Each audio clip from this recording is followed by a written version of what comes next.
Realize that. What's going on, everybody? We're here in Cleveland, Ohio, with my good friend Tony DiCorpo at his Troubadour Coffee Roasters. What's going on, Tony? Hey, hi guys. How's everybody? Let's scooch over this way until Alex arrives. All right. So you can see yourself here. Oh yeah, I do. Yeah. So hey, that's the. And then let me show this.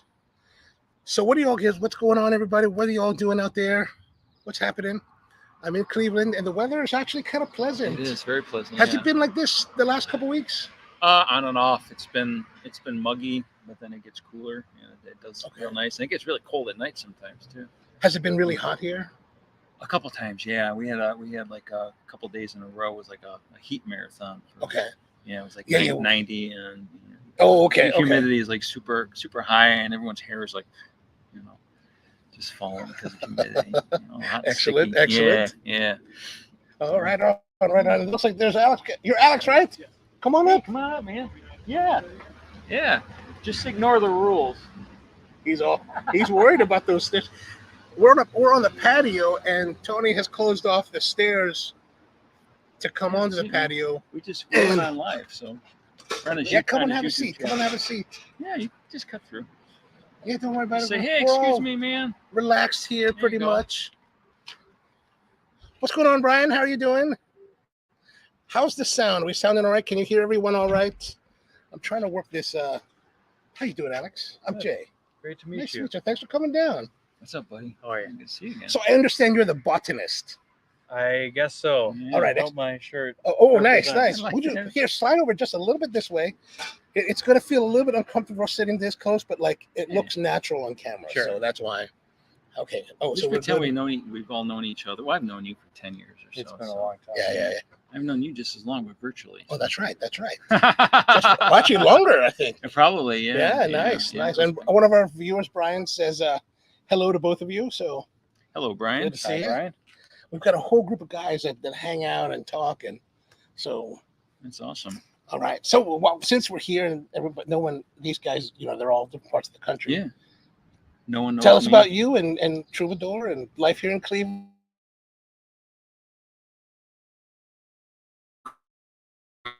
A little over 11 years, and we're a coffee roaster as well as a coffee bar.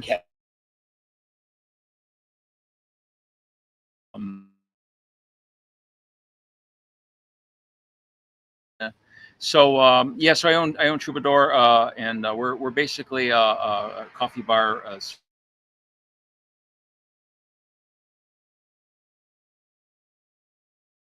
And all of our own sourcing, except for recently, we've been waiting on logistics and all that stuff to get our normal.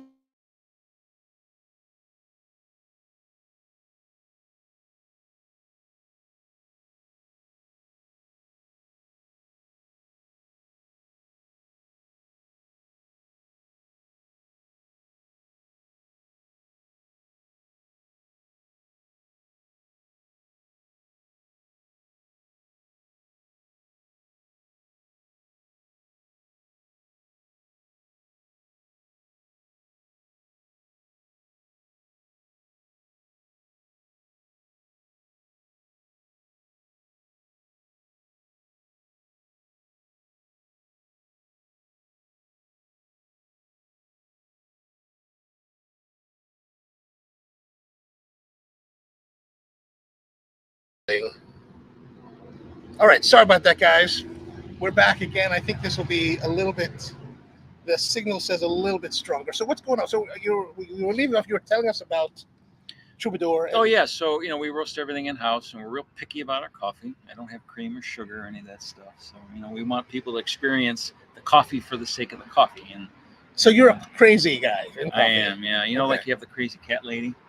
That's you. I'm a crazy coffee guy. Well, that's really why I'm here, is because I've known Tony for many years, and I know that he runs a very focused coffee program. And so I've been telling him I'm going to come out to visit for the last 3-4 years. Yeah. And every August I'm like, I'm going to come out, man. Are you going to be around? He's like, yeah, I'll be around. And then we're shop operations just sort of life suddenly happens, man. Suddenly it's October, and it's like I still haven't gone anywhere. Yeah. So we got some guys out here. What's going on, Tony? Tony's out here. What's going on, man? What are you guys drinking? Are you having your Diet Cherry Pepsi still, or is it something else? And mom's also here. So what's going on, Mom? How you doing, man? Good to see you. Yeah, and so Brian says that it keeps freezing and then the sound cut out. Yeah, so hopefully we were using the building's Wi-Fi, and now I've switched to the hotspot on the phone, and that should hopefully rectify the issue. So hopefully we'll be good to go. Yeah. So what about you, Alex? What do you do? So I have a business. I build custom gardens. So okay. I run Green City Roots. So I basically build gardens and teach people how to grow their own food. And so from a basic garden to a very complex or like community gardens I've done.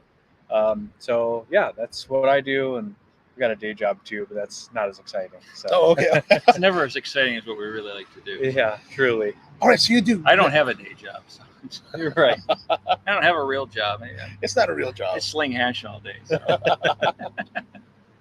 Oh, and here's George. George is our resident cigar expert. What's going on, George? How you doing? He's down in Virginia. Oh, great. So I got a question for you. Yeah, exactly. He's not too far away. We see him every once in a while. Okay, so this year I decided to try gardening. Okay.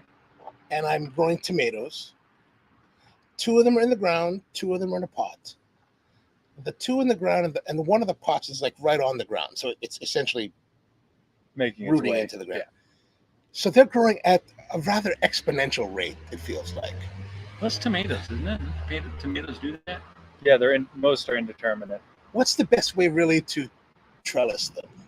It really depends on your setup. So you have your standard cages, which I would always recommend getting the biggest cages you can find.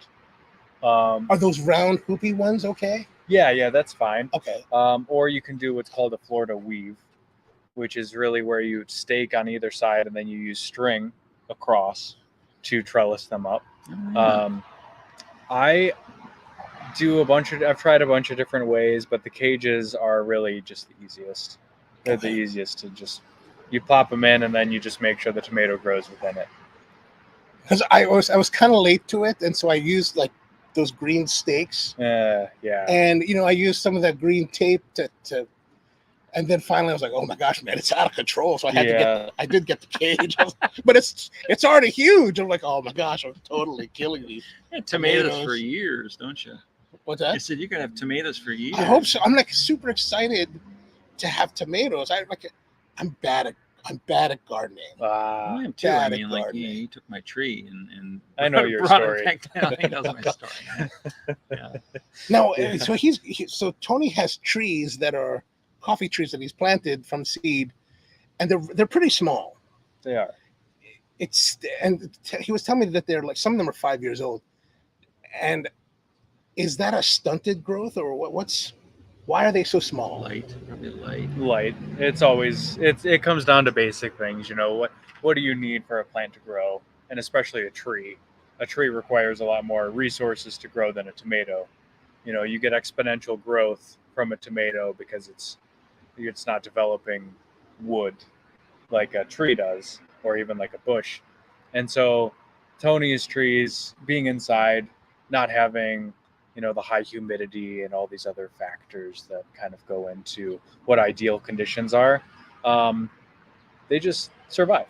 Yeah. And yeah, I mean, you've gotten to harvest off of them before, right? Yeah, it was mild. I don't think it was as good as the one you had when you were nursing it back to health. Did you have a couple nice cherry growing on there? Yeah. Oh, okay. It's a fun tree or bush to try to grow. Yeah. So do you think that these, with the light on it now and this rejuvenation, do you think that it will?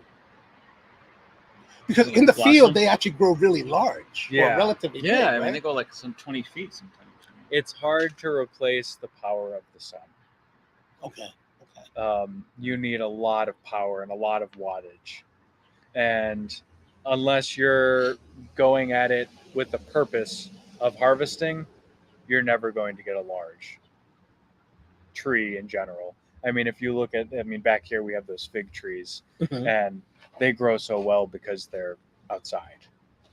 They get that like months and months of that intense sunlight that we really can't replicate indoors. I see. You mean indoors with artificial lighting? Right. Yeah, it's just not the same. It's not. How about with a window? Not the same either. I mean, if you have a southern-facing window, you could probably get away with a lot. If you get, perfect conditions where you don't have tree shading or anything like that. But again, it's just when you have a coffee farm where there's nothing impeding the light, and they get exactly the amount of light that they can. Yeah. All day. Morning to dusk. Exactly. Yeah, all the way.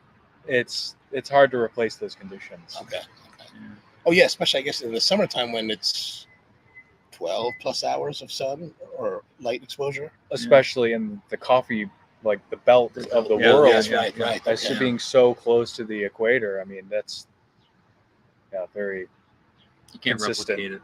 Exactly. So Brian's asking, can you grow a coffee tree in a greenhouse if it's heated in the winter? Absolutely. Yeah. Okay. Absolutely.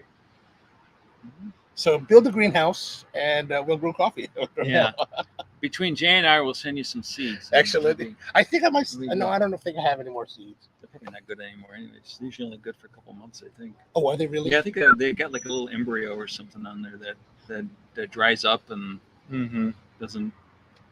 It's no good after. Yeah, the that. membrane on the outside. Yeah. Oh. If you keep it in like a cold condition, it might survive. But That's why they keep all those seeds in Europe in that cold frozen storage, right? Because it'll hold it. exactly. I see. There are seeds that are thousands of years old that they've gotten to germinate. It's just having it in, embedded in ice and it can survive.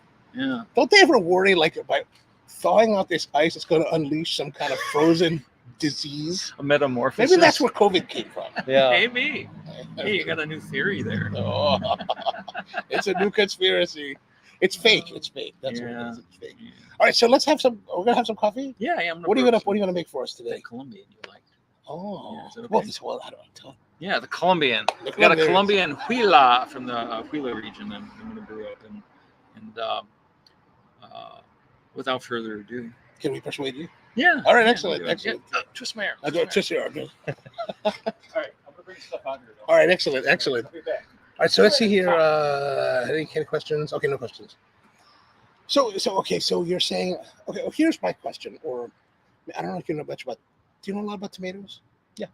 Okay, so years ago, 15 years ago, so I read about this guy in Japan that serves tomatoes at his restaurant, and he's looking for. He called it a 9 bricks tomato.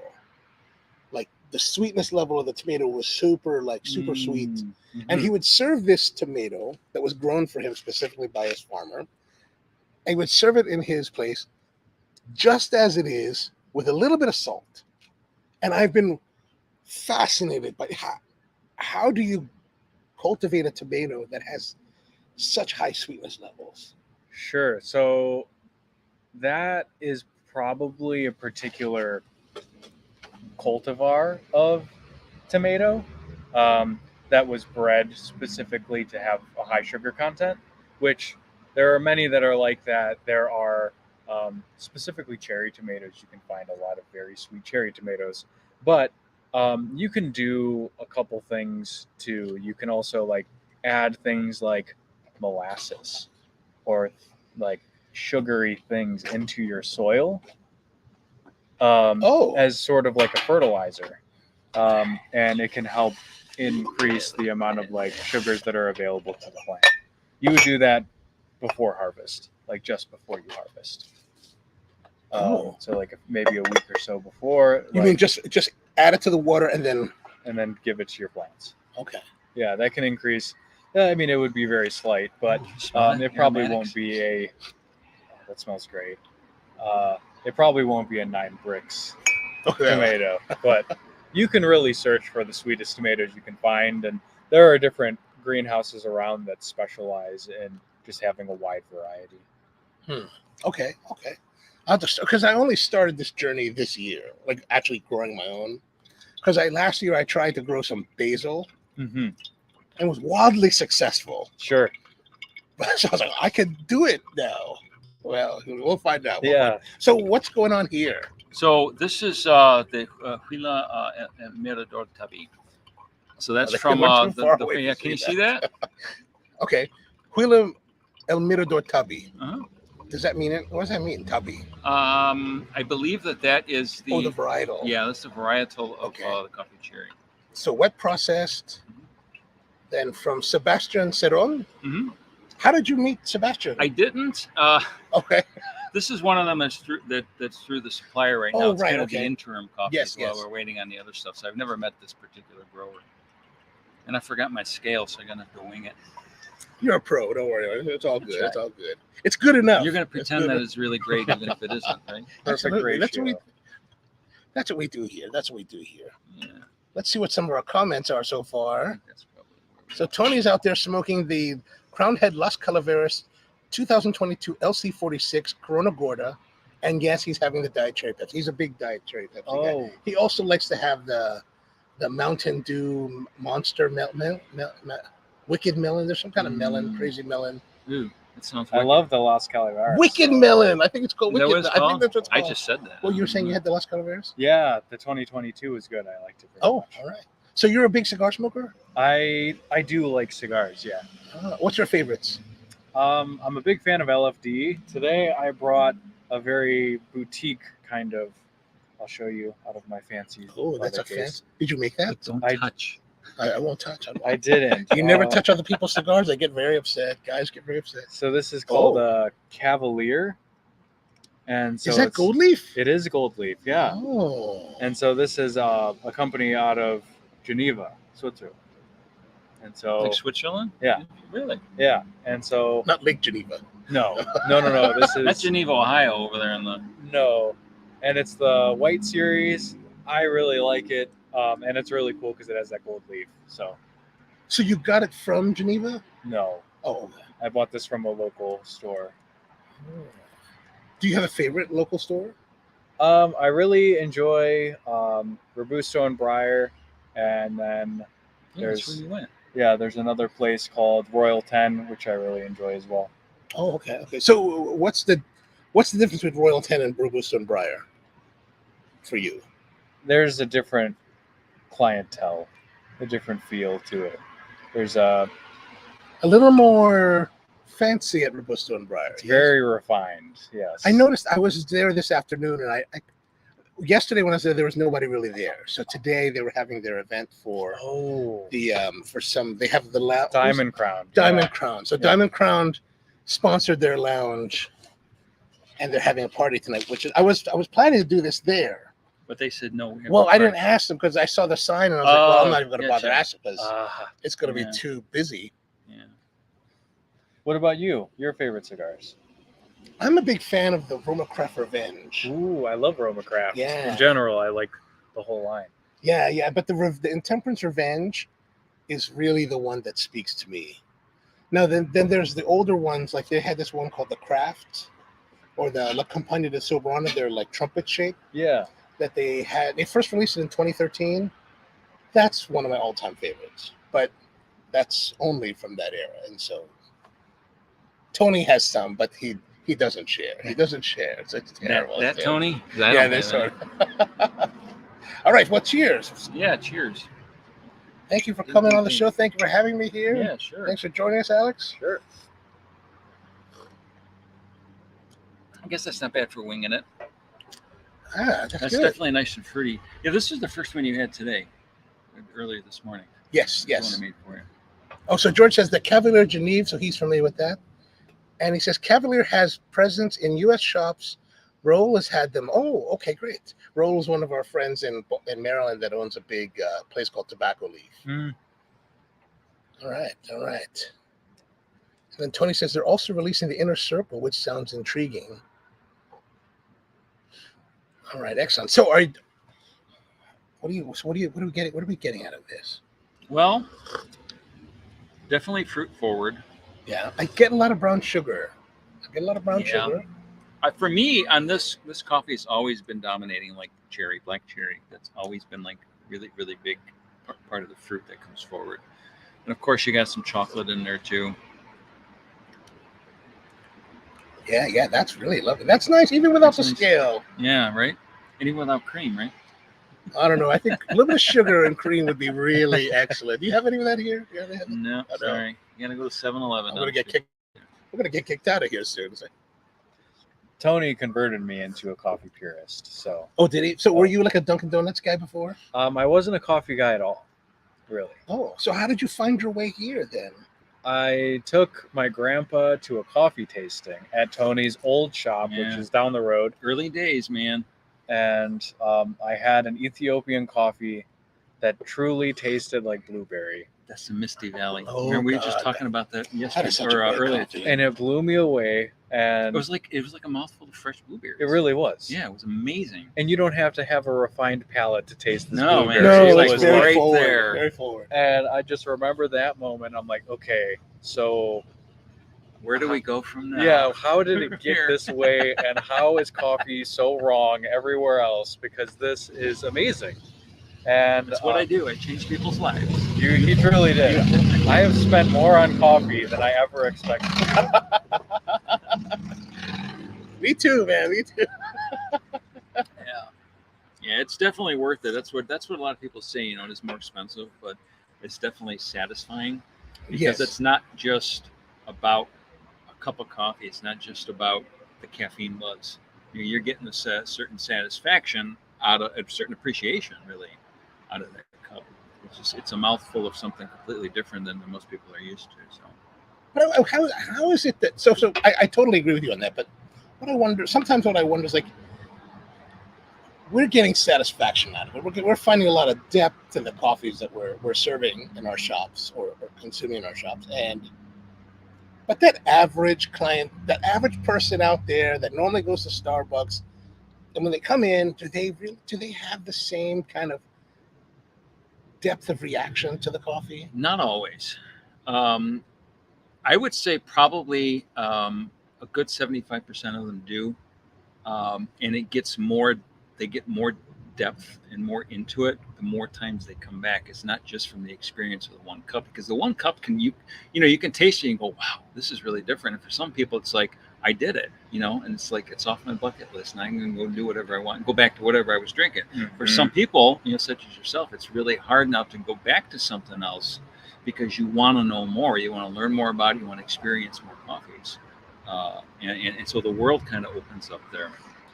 I think also it's how prone people are to go down rabbit holes. I'm a very rabbit hole prone person and I love it. Yeah. And so you have that one experience and then it turns into, okay, so why does this coffee taste so different? And Tony can tell you all about it. He can tell you the person who grew it and where it was from and all these things. And you go to most other coffee shops and they can't explain to you why it's that way. It's just a light, medium, or a dark roast. It's like, where's this coffee from? Well, we don't know. It's from Guatemala. I mean, it says right there. Right, yeah. And so to go down that rabbit hole. It's from Starbucks. That's where it's from. Yeah. Exactly. I thought it was on fire. And then the processes that go into coffee and like fermenting the coffees and all this stuff that you could just learn so much about. I appreciate that kind of stuff. Nice. So are there particular coffees or styles of coffee now that you gravitate towards now that you've been drinking more serious coffees for a while? Yeah, I don't want to say I generally prefer natural coffees, but I gravitate towards naturally processed coffees. I also have, Tony's been getting in some really cool, like anaerobically fermented coffees. And we were talking about that. The funky coffee. I love funky coffees. Yeah, see, it is. People like it. That is he didn't taste it, but he was reading it, and I said it's kind of like kombucha. Well, I mean, because there's so many. Because we actually produce. So the Mirish family in Matagalpa, Nicaragua, they're an old coffee family that I work with. They first introduced the anaerobic to me back in 2014, I think, 2015, somewhere around there. And when we tried it, then there was like this one version that was super like funky, like you're like drinking and you're like, there's blue cheese in this sucker. There's blue cheese here, like it's super funky. And I was like, oh, I really like that. But the one that we actually have them make for us on a regular basis is this one that's really light, milky. It's really milky sweet. It's like drinking. We call it the black cappuccino because it's like drinking milky sweet coffee. Is it have that kind of texture too? Yeah. Is it like real silky? Yeah, it's like beautiful. Really? Like the reason, because the Ilian who runs the farm, she was like, I put these 2 samples. These are just like stuff we're testing on our cupping table. And I was like, all right, so we're cupping, and the one was like super funky, and this one was like lightly milky. And as it cooled, it was like, oh my God, man, this is unbelievably awesome. Like, because I kept thinking as it was cooling, I was like, this is the iced coffee. I'm like, this is iced coffee right here. This is gonna be phenomenal. Oh, so you use that for yeah? So we have them cultivated for us just for the iced coffee. That's awesome. That's all we use it for. Wow. Well, that's what we mainly use it for. Sometimes it appears as, but like I was gonna also buy the funky one, but we were Stephen Layton. Do you know Stephen Layton from Has Been in the UK? He was also with us, and he was like, I want that coffee. I was like, all right, you take that coffee. I'll take that coffee. But yeah, that's really cool. The anaerobics, but then there's depending on how you approach the anaerobic. I mean, it can like you said, some of them turn out to be like kombuchas and really kind of funky. From what I've identified, all coffee has a presence of acetic acid in it, which in pure form is vinegar, but they're very, very low levels. And so any of the other acids that are there that are that develop during the roast kind of take the forefront, and so the other acids are not perceived as much on the palate because the other ones are a little bit greater. This one has a high level of acetic acid. In fact, the raw coffee, I should let you smell that before. The raw coffee itself, when you open the bag, kind of smells like a bottle of vinegar. Oh, it does. I mean, it's like almost to the point where it's offensive. I mean, because that's how strong it is. So like a white vinegar as opposed to like a balsamic? Yeah. Oh, yeah. Oh, yeah, definitely. Interesting. And as I understood it, as I learned more about this coffee, the more you apply heat to it in the roaster, the heavier the vinegar taste becomes. So it becomes more and more like kombucha. I always say that wrong. Kombucha. It becomes more and more like that. It gets more and more pronounced. And so the key that I found after probably maybe 8 or 10 different small test batches was to not even bring that coffee to the fullest point that I do of other coffees of really where when it starts to go through that first crack is like about the time where I just drop it out. I don't even let it continue because then it just keeps the energy just picking up in there because of the heat in the roaster. It just keeps on going and going and going to the point where you can't stop it. Then you got to let it run its course. So if you can stop it before it starts to pick that up, it'll kind of the roasting kind of dies out. It stops.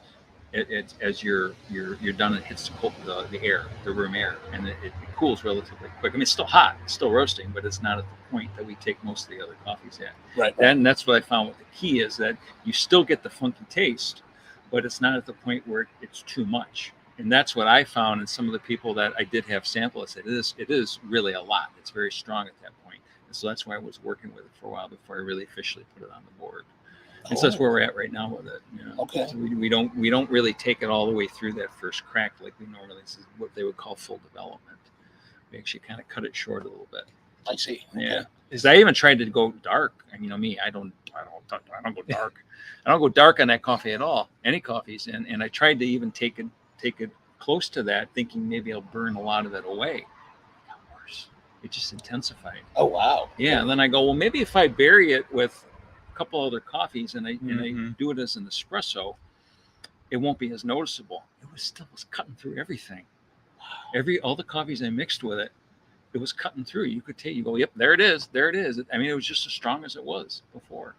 Yeah. And so that's when I said, well, let's go the opposite approach here and back off on that roast a little bit and not let it develop as much. And sure enough, that did the trick.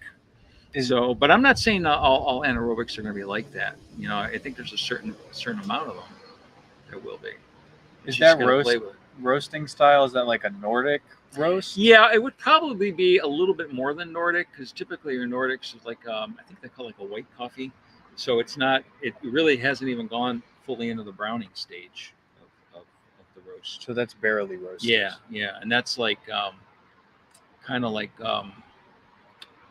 coffee flavored water more so than regular coffee flavored water. Like water with a little coffee flavor, but that's that's the Nordic roaster. Oh, so we got a question for you, Alex. Okay. One of our guys, Brian, says, what would you charge to grow a fruit and veggie garden at a 10 by 20 plot with full sun? I don't know what that means, but are you? Is the question, how much would I charge to build a garden like that? Plus, I do everything in raised beds, and I would never do a 10 by 20 because it's impossible to access the middle without compacting the dirt. So in that case, I would do probably 2 long beds, maybe 4 feet wide is typically the widest I'll build garden beds. So he says yes to, I guess, to build it. Yeah, for you to build it.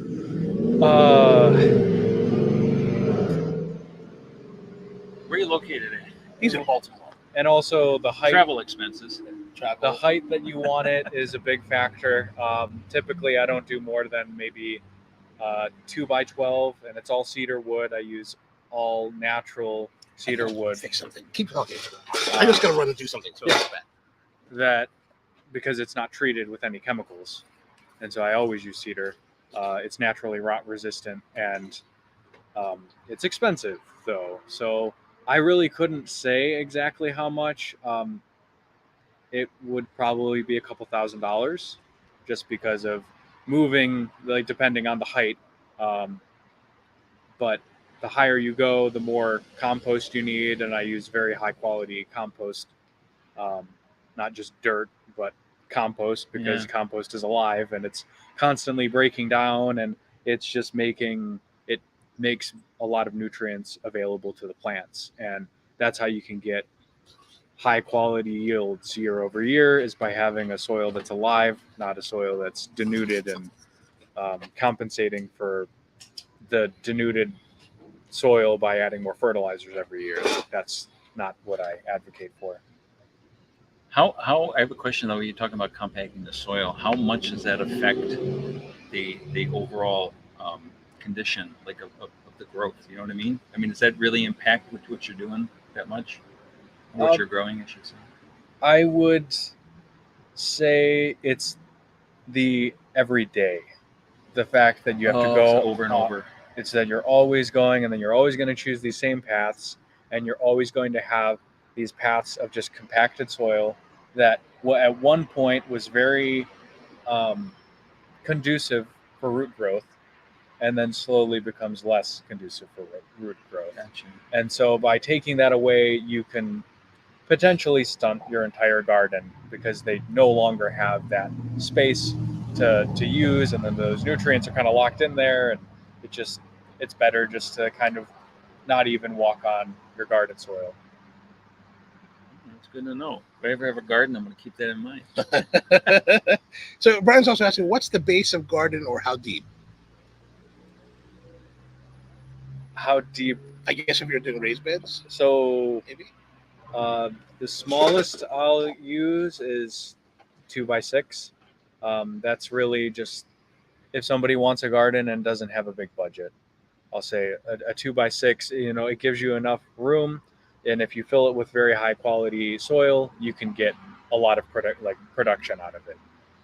The higher you go, the better, because now you're eliminating the factor of what your original soil in your area is. It's no longer a factor. You're completely taking that out. So like what's happening with your tomato plants, where they're growing through the pot down into the soil that's already there, you don't have that. You don't have to worry about that. And so it's just, but that increases cost, because now you have to haul in more yards of dirt or compost and build up from there. I see. Now, do you have an average height for raised beds? The highest I've ever gone is 30 inches, and the lowest I've ever done is 6 inches. On average, I'd say it's usually 12, like a 12-inch height, and that's enough to grow pretty much anything. Most things, yeah. Yeah. If it's a tree with a taproot, that's a different story. But okay. Brian says thanks. Yeah, sure. I hope that helped. But yeah, if you have any more questions, you can toss them up. It's coffee, cigars, and gardening today. It was great. So shall we have a cigar? Now, I know you brought this Geneva one, but I did bring cigars for us to smoke. If you would like to partake, well, let's all smoke the same thing. All right, excellent. But then this is for you. Oh, wow. Well, thank you very much. Yeah. Gosh, I'm excited. Yeah, I told you Geneva's a wonderful place. Hey, you're excellent. Thank you. Yeah, of course. I will put this in the bag.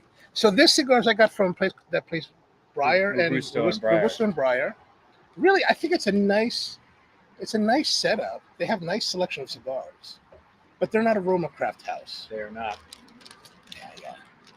Wait, what's that? I'm not really a cigar. So this has a connection for you. Roma Craft is a manufacturer of cigars that has a factory in Esteli, Nicaragua, which is about 45 minutes north from Matagalpa. Oh. So there's Matagalpa here. So Matagalpa's here. Jinotega's here. Esteli's like there, like this. Mm. And so that's kind of the general area. And they're actually headquartered in Austin.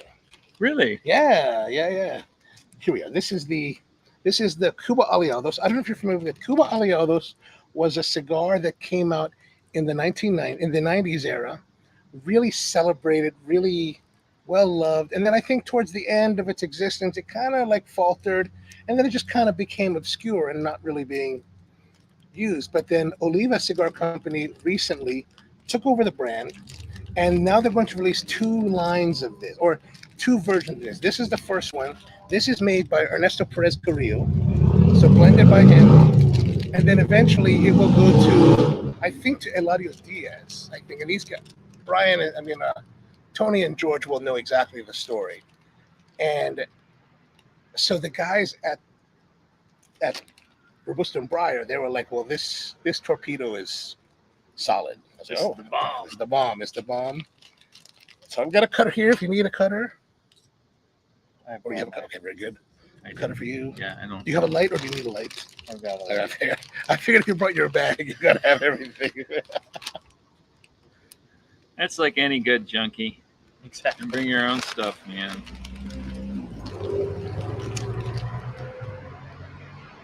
Oh, so George corrected me here. Cuba Aliados existed before the 90s, so what we're getting is the 3rd generation, more or less. And so he's also mentioned telling. So just like Matagalpa for coffee, well, I think maybe even more important, Esteli has been the I guess the best way. I don't know if you would agree with this, but essentially the center of the cigar renaissance. Yeah. Right. So a lot of the popular cigars of the last 20 years have spurned from Nicaragua. Back in the 90s, it was more Dominican, Canary Islands, and like that. But then over this last 20 years, it has been a lot more. Weren't there a lot of those started with like Cuban seeds, like from yes, years ago? Cuban seeds from Cuban families. Yeah.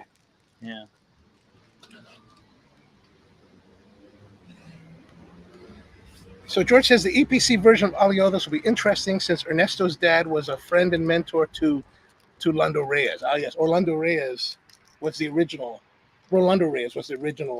manufacturer of Cuba. Did you try that, the old one? Okay. My experience with cigars goes about as far as Padron from Nicaragua, but I got some in Esteli, because I went to one of the cigar factories up there. My eyes were watering the whole time I was in there. Because ammonia? It was so strong, especially in the room where they actually sort out the leaves. Oh yes. I was like, they're like, what's wrong? I can't see anything. It's like it was so strong. I'm like, I'm just going to step outside this door, but keep talking. I'm listening. It was really strong. All right, so here we are. You guys can't see this; it's too far away. But actually, I should pump up. How about this? Let me go. I have to pump up the. The light level there. As well, so I'm closer and.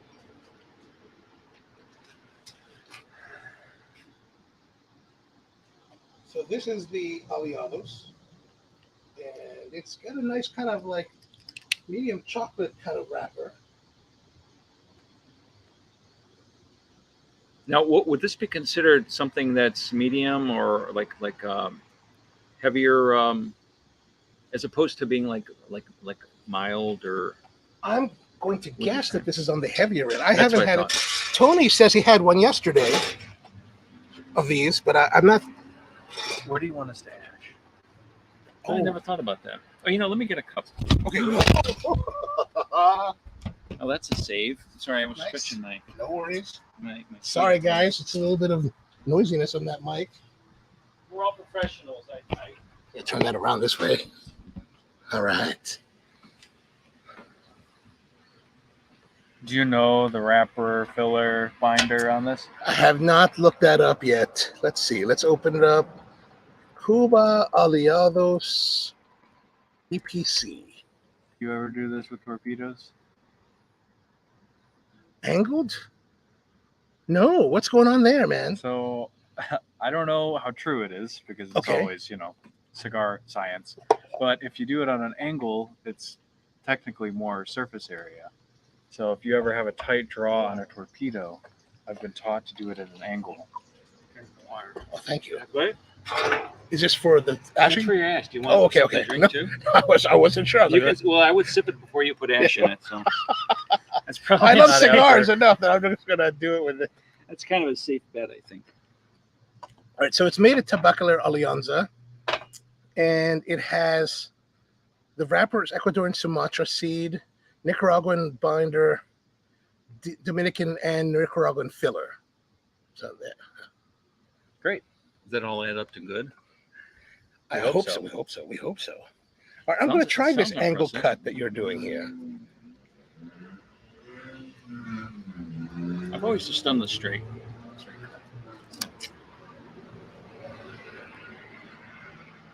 And so this is the part that goes towards your tongue. Is that correct? I just put it in my mouth. I don't put it in any direction. Touche, Alex.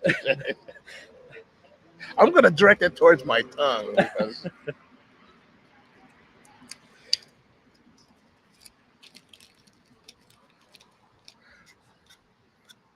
George says the new band for this Aliados probably cost more than the old cigar in the day. I believe that. I think I might have to borrow. I'll borrow your lighter because my match just. Oh yeah. Oh no. Oh yeah. It's a little windy. A little windy. Tony says I typically replace all soil with commercial high-end bags of growing soil. Big results, but expensive at $10 for 10 kilos. Get it from your local supplier. What do you mean? Getting bags of garden soil is very expensive. You can get like a high quality compost locally. I mean, some municipalities, some cities will compost all their leaves. Okay. And if you're a resident of that city, like sometimes it'll be $10 for a yard, like extremely reasonable. But if you wanted to get something that's, guaranteed high quality, that's screened, you can typically find something like that for $35 a yard. If you have a friend with a pickup truck, it's pretty cheap. It's a lot cheaper than bags. The only bad thing is you have to wheelbarrow it into your garden, as opposed to just dumping it in. Oh, right. Charles matches. Oh, there. I was not successful, totally successful, a little bit successful. Oh, thank you.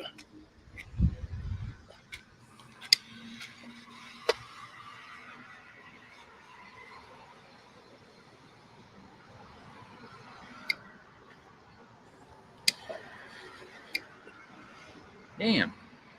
You go, Tony. Thank you.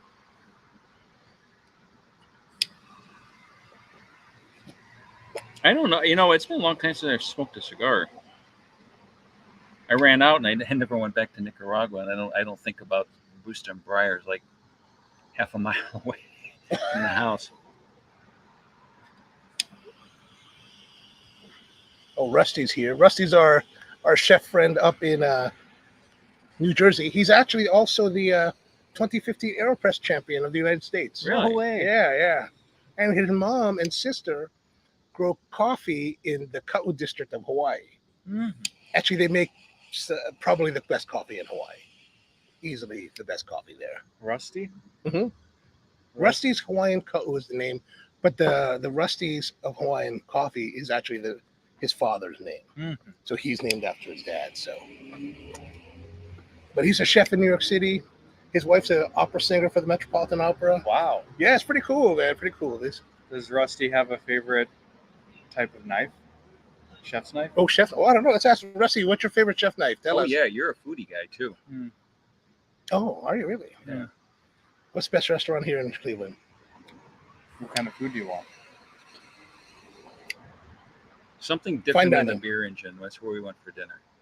Beer engine? We went to the beer engine for dinner. Fine dining. Dante is very good.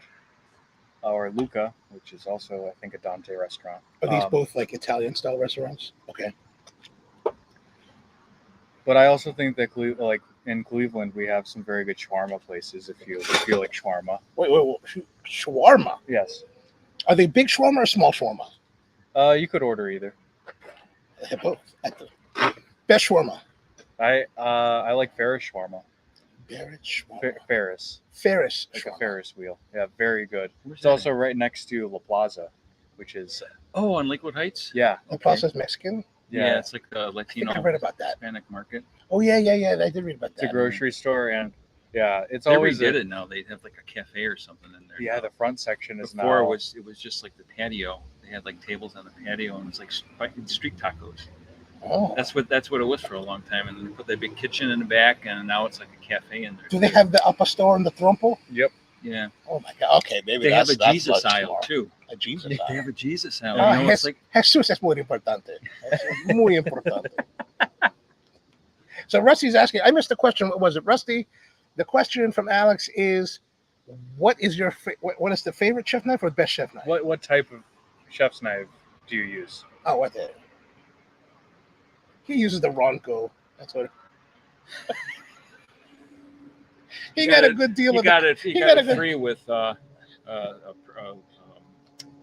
do you call it? A double album set or something. Oh yeah. And he's got the Cutco line. Yeah, Cutco has their lifetime warranty. So. Cuisinart. Oh, did it freeze? Did we freeze? No, I don't think we froze.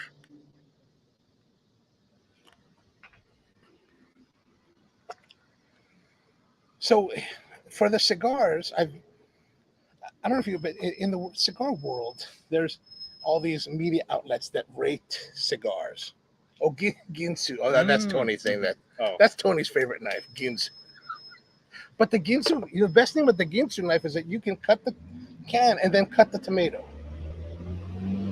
Never need to sharpen it. Yeah, exactly. In real life? No, the infomercial. Yeah, that's the best. That's the best knife in the world. Commercials. Yeah. But so, are you familiar with coffee cupping? I've seen pictures of Tony doing slurping coffee off the spoon. cup, Okay. but I've never done it myself. So in the coffee cupping world, we have basically a unified or standardized methodology and scoring of coffee that follows different categories, and it follows a scoring of essentially technically 0 to 10, but really only 6 to 10 in actual application. And in the cigar media, they always have these arbitrary numbers that they give out for scoring, and I'm always like, well, I always feel like there's no correlation. When they give a score and then they describe what they experience, it's not always correlation. So I've been working on this cigar score sheet that actually takes a lot of cues from our coffee cupping forms. Oh yeah. And so the first category is about fragrance and aroma of the cigar. And then it goes into three. So in the cigar world, they review the cigar in thirds. So there's 3 sections of flavor and body, also on the 6 to 10 scale. With the same, so 6 is what? Average, very good, excellent, extraordinary for 10. And then there's strength of body, and then the same scale. So that's what I've been using for, at least to try to proof it, to see how how each of the cigars we smoked in 2022 rate and then rank. So as we go along today, maybe we'll talk with that in mind to ask you. But so are you doing it by third? Then you score it every third? That's correct. So there's 10 different categories, each worth 10 points. And so the first one is fragrance aroma, and then the six for the 3/3. Then there's consistency, burn and draw, overall score, and I think that's all 10. Is that right? Construction. Oh, that's a good one to consider. Construction. Yeah, well, I guess we kind of would incorporate that into the burn and draw. How well does it burn and draw, and the consistency of the cigar? Are these typical industry standards though for cigar? I mean, is there something that those things are kind of things we talk about when it comes to cigars, right? Would you say? Yeah, I would say cigar reviews. Yeah.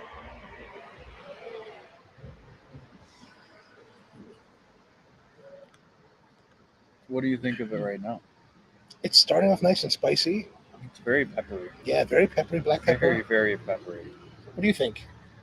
Well, I don't know too much about cigars. Well, this is just like cupping. It's like tasting. Yeah, it's like tasting. Yeah, I definitely get a lot of spice there in the beginning. It was almost to the point where it was kind of burning on the palate just a little bit. But I'm braving it. Now you're not a big cigar smoker, right? No, it's been years since I've smoked. I told you I ran out of my Padrones, and I never got any more after that. I guess it's not on my priority list, but I probably should because I actually do enjoy it. Was the last time you smoked with me? Robusto? No, it's been since then. Okay. But I do. I was telling him about when you brought rum. You brought the bottle of rum and 3 shot glasses. Diplomatico, yeah. Yeah, you me and Harry. Yeah. And he goes, well, they don't allow booze in there anymore. No, they don't. I was like, damn. Yeah, they just did that. So Rusty says he prefers Japanese style knives and has the Togiharu and likes the Mac. Oh, the Max. line. Yes. Okay. Yeah, I don't want to go into my collection, but I could. No, we're talking about cigars. You have a lot of. You're into knives. Oh yeah. Oh, what's your favorite knife then? Cigars. So I have a Majime, which is an American maker, and it has what's called an S-grind profile, and so the middle of the knife is concave, and then what do you mean the middle? The middle of the blade. So like, let's say, let's just say that this is the knife, and this is the edge of the knife. Yes.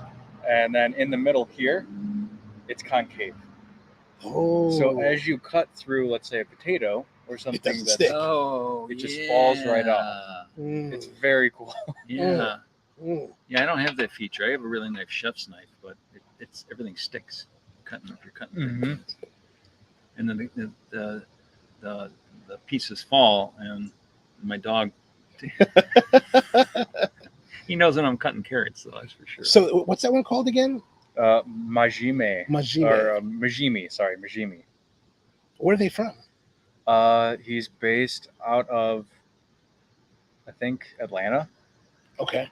But I do have Japanese knives too. I do. Do you have one particular Japanese manufacturer you gravitate towards, or Watanabe? Is my favorite. Yeah, you email him directly, and he makes it exactly the way that you ask him to. Really? And then he'll remember you because he must have like a spreadsheet or a database, and so he'll say like, "Do you still want it right-handed?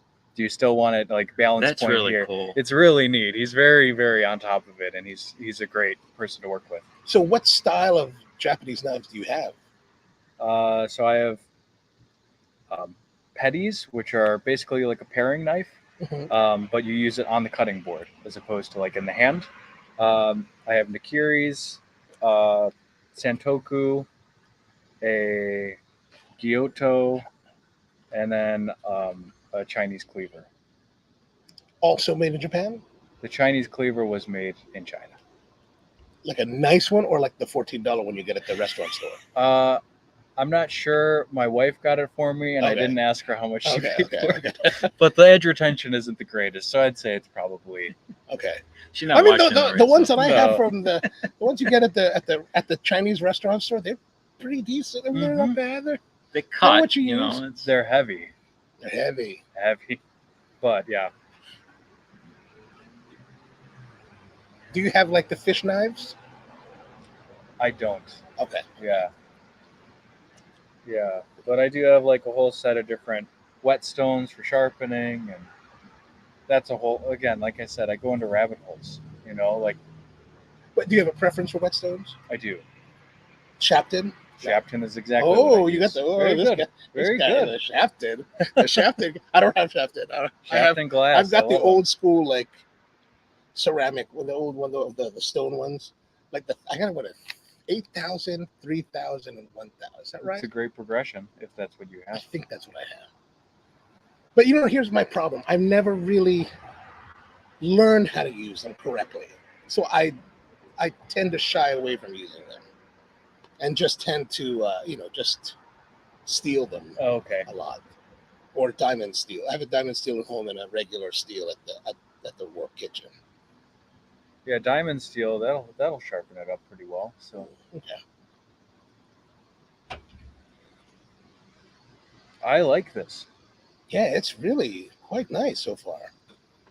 Good. Me, too heavy for you? No, it doesn't seem like it's a spicy. Yeah. Right now, it's like it calmed down a little bit. Oh yeah, because that first initial part was definitely more heavily black pepper. Now it's kind of smoothing out. No, it's not too heavy at all. I mean, I usually like more mild, but I mean, I should expand my cigar horizons a little bit. This is pretty heavy, flavor-wise. It's very. But I mean, it's pleasing to me. I like it. But if your go-to has been the Padron, that's not a lightweight cigar either. Even the regular 1,000 series. Padrones. Yeah. Well, I was coming from El Producto, so. Oh. I don't know. Those are pretty. Are they harsh? El Producto? I don't know. I think they look pretty crappy. Yeah. You just line them up with the other filler. Yeah, it's like going from Folgers to Colombian Huila here. It's all from Colombia. It's all right. Yeah, right. So George wants to know, how is the Aliados doing with the coffee? You've already finished. Oh, I finished already. I kind of really didn't bother pairing it very much. I will pair.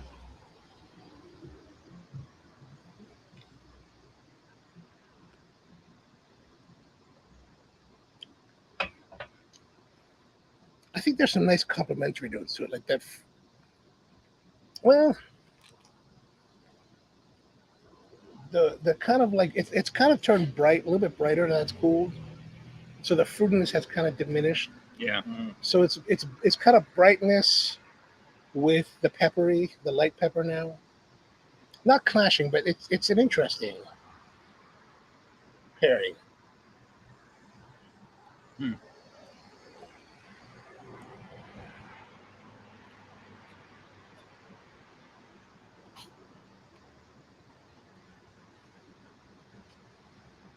Hey, we're getting kind of dark there, huh?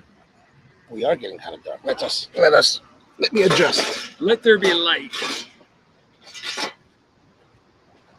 We have a nice backdrop, though. Look at the reflection in the glass of the sky out there. Yeah, that's why I was kind of slow to do the adjustment because. Well, no, they don't have to look at our mugs. You just enjoy the conversation. All right, then. 1,000 ISO. We can push it to 12,500. We can just back time up for about an hour. When we took time travel back an hour, it's a little bit lighter now. That's right.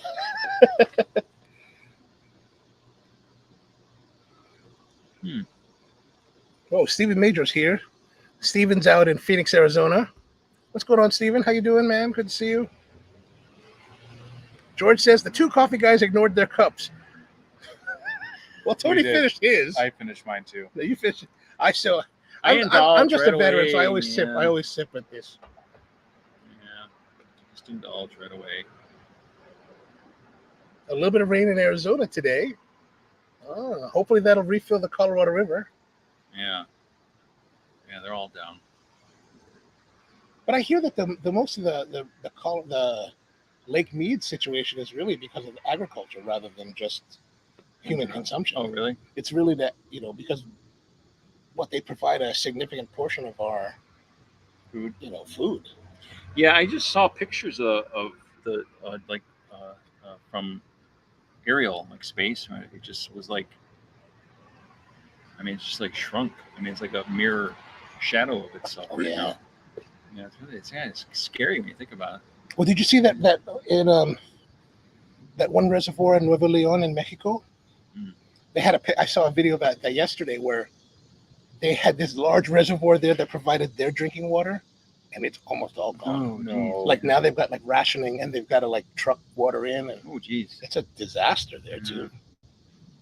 Yeah, that's hitting all over. It's always something. So this cigar being made by Ernesto Carrillo, my understand what the guys were telling me at the cigar shop is that he's making this as a short run, and then this will cease for production, and then the other guy, I think Eladio Diaz, will take over and make a different version of it. Oh, how cool! Yeah. So it's interesting in that respect. Oh, that is very neat. Yeah, George, 60% of the water for agricultural purposes comes from Mead, from Lake Mead. Wow, that's crazy. Yeah, that is crazy. That's a big number. Like they've been finding bodies and boats and artifacts in towns. They found bodies, like what they think are mafia buried bodies, like in barrels. Goodfellas, right? Some concrete. They find Jimmy Hoffa in there probably. Yeah, he's probably there too. Yeah. I think he was entombed inside the dam itself, in the concrete. I wouldn't doubt it. Yeah. Oh, Brian said they found yet another body recently. Oh shit.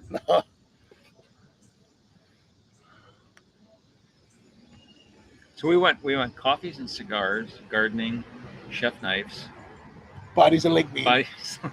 We're transitioning. Yeah. We're covering all kinds of tomatoes. That's great. That's great. That's a good one.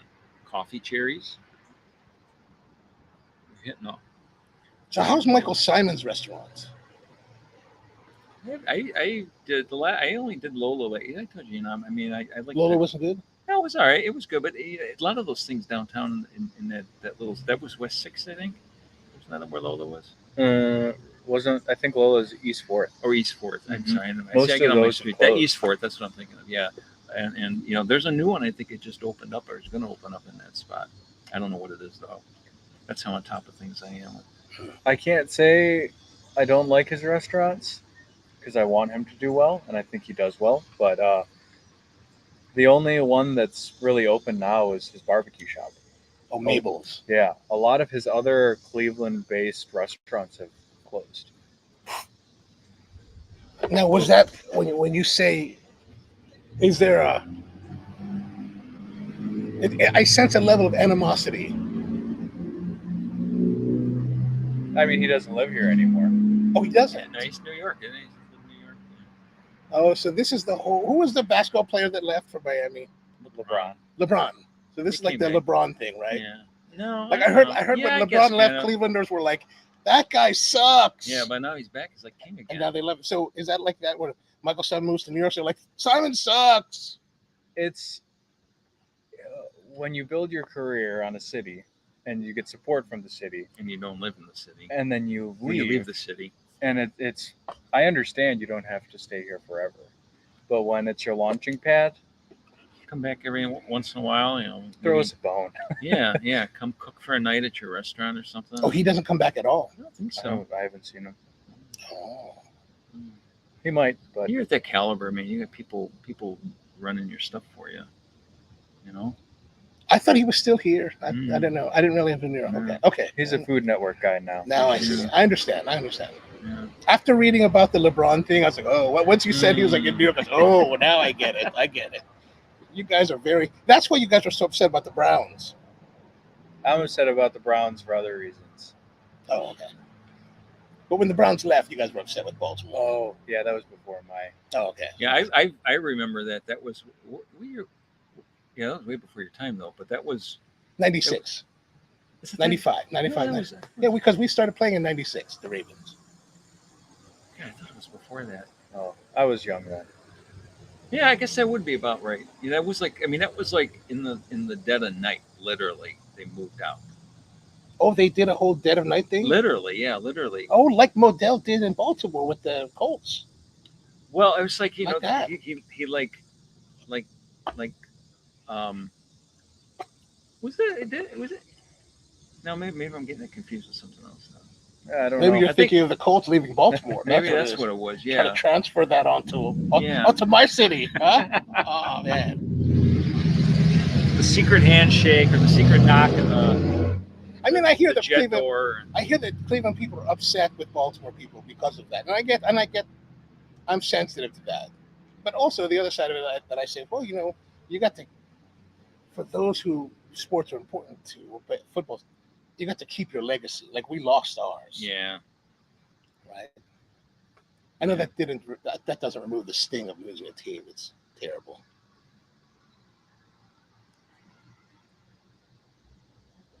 Steven says, somebody asked today if I owned a boat just in case. Oh, because it's raining. Nice. He has river tubes. Excellent. I'm really liking this now. Yeah? Yeah, I don't know why, but I don't know what the flavor note is, but I like it. It's still kind of peppery. I feel like the pepper kind of kicked back a little bit. But it doesn't have that dominant of pepper. It's something else going on. Tony, you said you smoked this yesterday. What do you Tony. What do you think this other flavor is?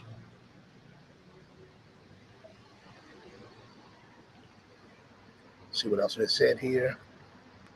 I feel like there's something sweet in here. Oh, okay. Let's see. Because it's not it doesn't taste harsh to me. No, it's not harsh. No, but I don't really get pepper in this. Maybe just each one's rolled a little differently.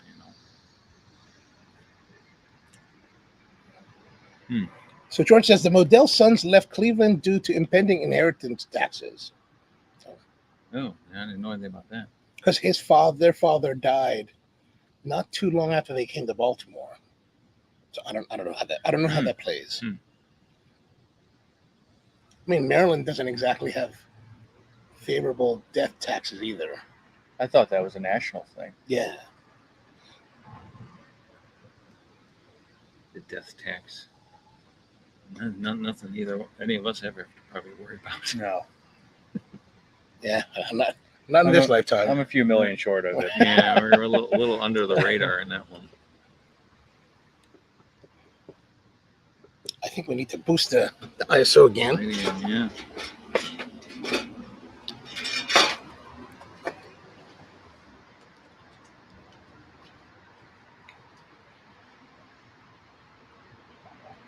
Ooh, yeah. It's a nice camera. Oh, thanks. This is Nice what they call the Sony ZV-1. It's the vlogging camera. I've had it for about 2 years. It's really been a great camera.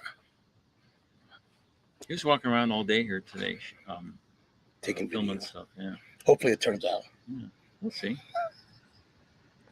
The whole trip would have been like bust. They're like, oh damn it.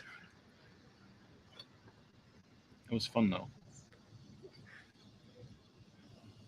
Oh, so George says they had to move the team in order to keep the revenue to offset their tax bill. Now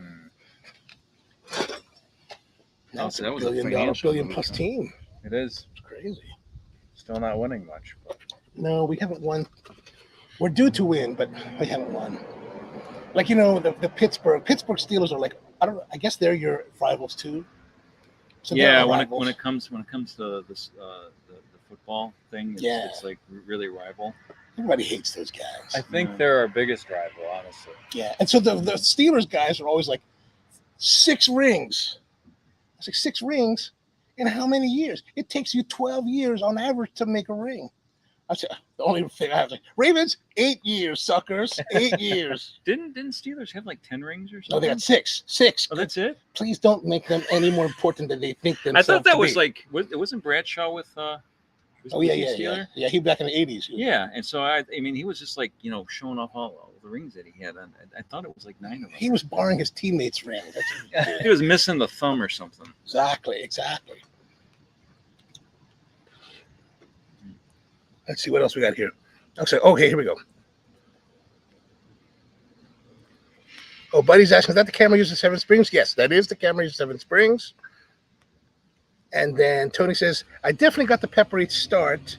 The other flavor could be from the aged Sumatran wrapper and the Nicaraguan and Dominican fillers. Okay. So what, the wrapper, you're talking about the top leaf that they put on there? Yeah, so there's filler tobaccos that are on the inside. Right. And then there's usually one wrapper, or there's one leaf of tobacco that, what they call the binder, that binds. Yeah. That binds it, and then they cover it with the outer wrapper, with the wrapper leaf. Okay. That actually supposedly gives you most of your flavor. Okay. Yeah, that's why some people prefer thinner cigars, because the filler to wrapper ratio is different. So the thinner the cigar, the more wrapper you taste. Oh, gotcha. And so I really love like Corona sizes, which is like a 42 ring gauge. And a serious cigar smoker. And so I like that for just, you get a lot of that wrapper flavor. This is still extremely flavorful. Like you can still have great cigars that are a larger ring gauge, but I just like, Corona size is like my go-to. Lanceros. Oh, nice. Do you have a favorite Lancero? I really like the LFD. I forgot which one. I know it if I see it, but and then also Foundation has their Tabernacle. Oh yes, I like that in the Lancero a lot. How long have you been smoking now? How long have I smoked? Yeah. Maybe 5 years. Ooh. That's quite a lot of good cigars for 5 years. You really followed the rabbit hole. I'm telling you, that's what I do. Excellent. So they're saying that I should follow you and film you, shoot you while you're doing your gardens. Well, it's past the season now. Oh yeah, that's true. It is the middle of summer, or summer's almost over. And George just wants to throw you guys a little bit of pain. Steeler fans, not to mention the team, are not aware of Cleveland. Wow, that's harsh. That's harsh. That that's cold. That's a cold dish right there. We exist. Rusty says it's like the Yankees fans always yelling 27 championships. Yeah, those guys too. We don't like them either. Yankees. I think Rusty's a Mets guy. He's all right. He's all right like that. But George does like the fact, he's like, smart boy that Alex is. Like, all right. Now, a little bit of background about George. George was involved with the formation. I mean, he's been in the industry for a long time, worked at Georgetown Tobacco, was involved with Marvin Shanken in the establishment of Cigar Aficionado magazine. And so he's really been deep into the cigar industry. He pretty much knows everybody in the industry. So we're among greatness right here. Yeah, exactly. We're amongst greatness, man. Right. Yeah, we have our viewership is small, but they're very sophisticated. That's good, man. Even those Steelers fans, I guess. Yeah, those Steelers. We don't have Steelers fans. I don't know if it's the Steelers. Yeah. Like when there's actually, there used to be a strong violence towards Steelers in Baltimore. Oh, really? Like, when I used to have season tickets and I go to all the games. We would burn the terrible towel in like piles. Oh my God. Like it was like, but what I found later, especially the year that Roethlisberger wasn't playing so much, when you beat them and they're not playing at their best, that victory is not so sweet. It's just not as sweet. But when you can see the defeat in Roethlisberger and Polamalu, you're like, oh yeah, that's sweet. That's we took that champion from you, suckers. Right, 100%. They can't win. George says, not to bang my drum, but don't forget my time at Davos. He was also at Davidoff. Oh, good. Oh, he does know the Model apparently. He knows Model? Yeah, through cigars. Oh, okay. Or new Model. No, Art. These guys have been around for a long time. Yeah. I think I'm sure. Art. Isn't he just that? Yeah. Yeah, that's what I thought. Yeah. But back in the day. Yeah, I gotcha. Okay. No, he knows Art today. Actually, that reminds me. A few months ago, one of our friends' husband passed away. He's a little bit older, and so I went to the wake. And I'm at the wake, and I didn't see a casket. I didn't see the casket. So, but I was just. Am I late? I came. No, I was late. I was like, it's like a 2-hour wake. I came like at the last half an hour, right? And so, one of my best friends, this girl I grew up with, she's like my sister, right? We're standing outside. I said to Rose, I said, "Where's Glenn?" I said, "Where's?" She looked at me. She got this really super shocked look, and she was like, he's dead. I was like, oh my God, yes, I know why we're here, for God's sake. Wow. But it kind of shocked me. I was like, oh my God, yes, I know. But and I was like, but I didn't see the casket. And she's like, he was cremated. I was like, oh. But she had this super serious look, like maybe I was like, we're just gathering here for the heck of it.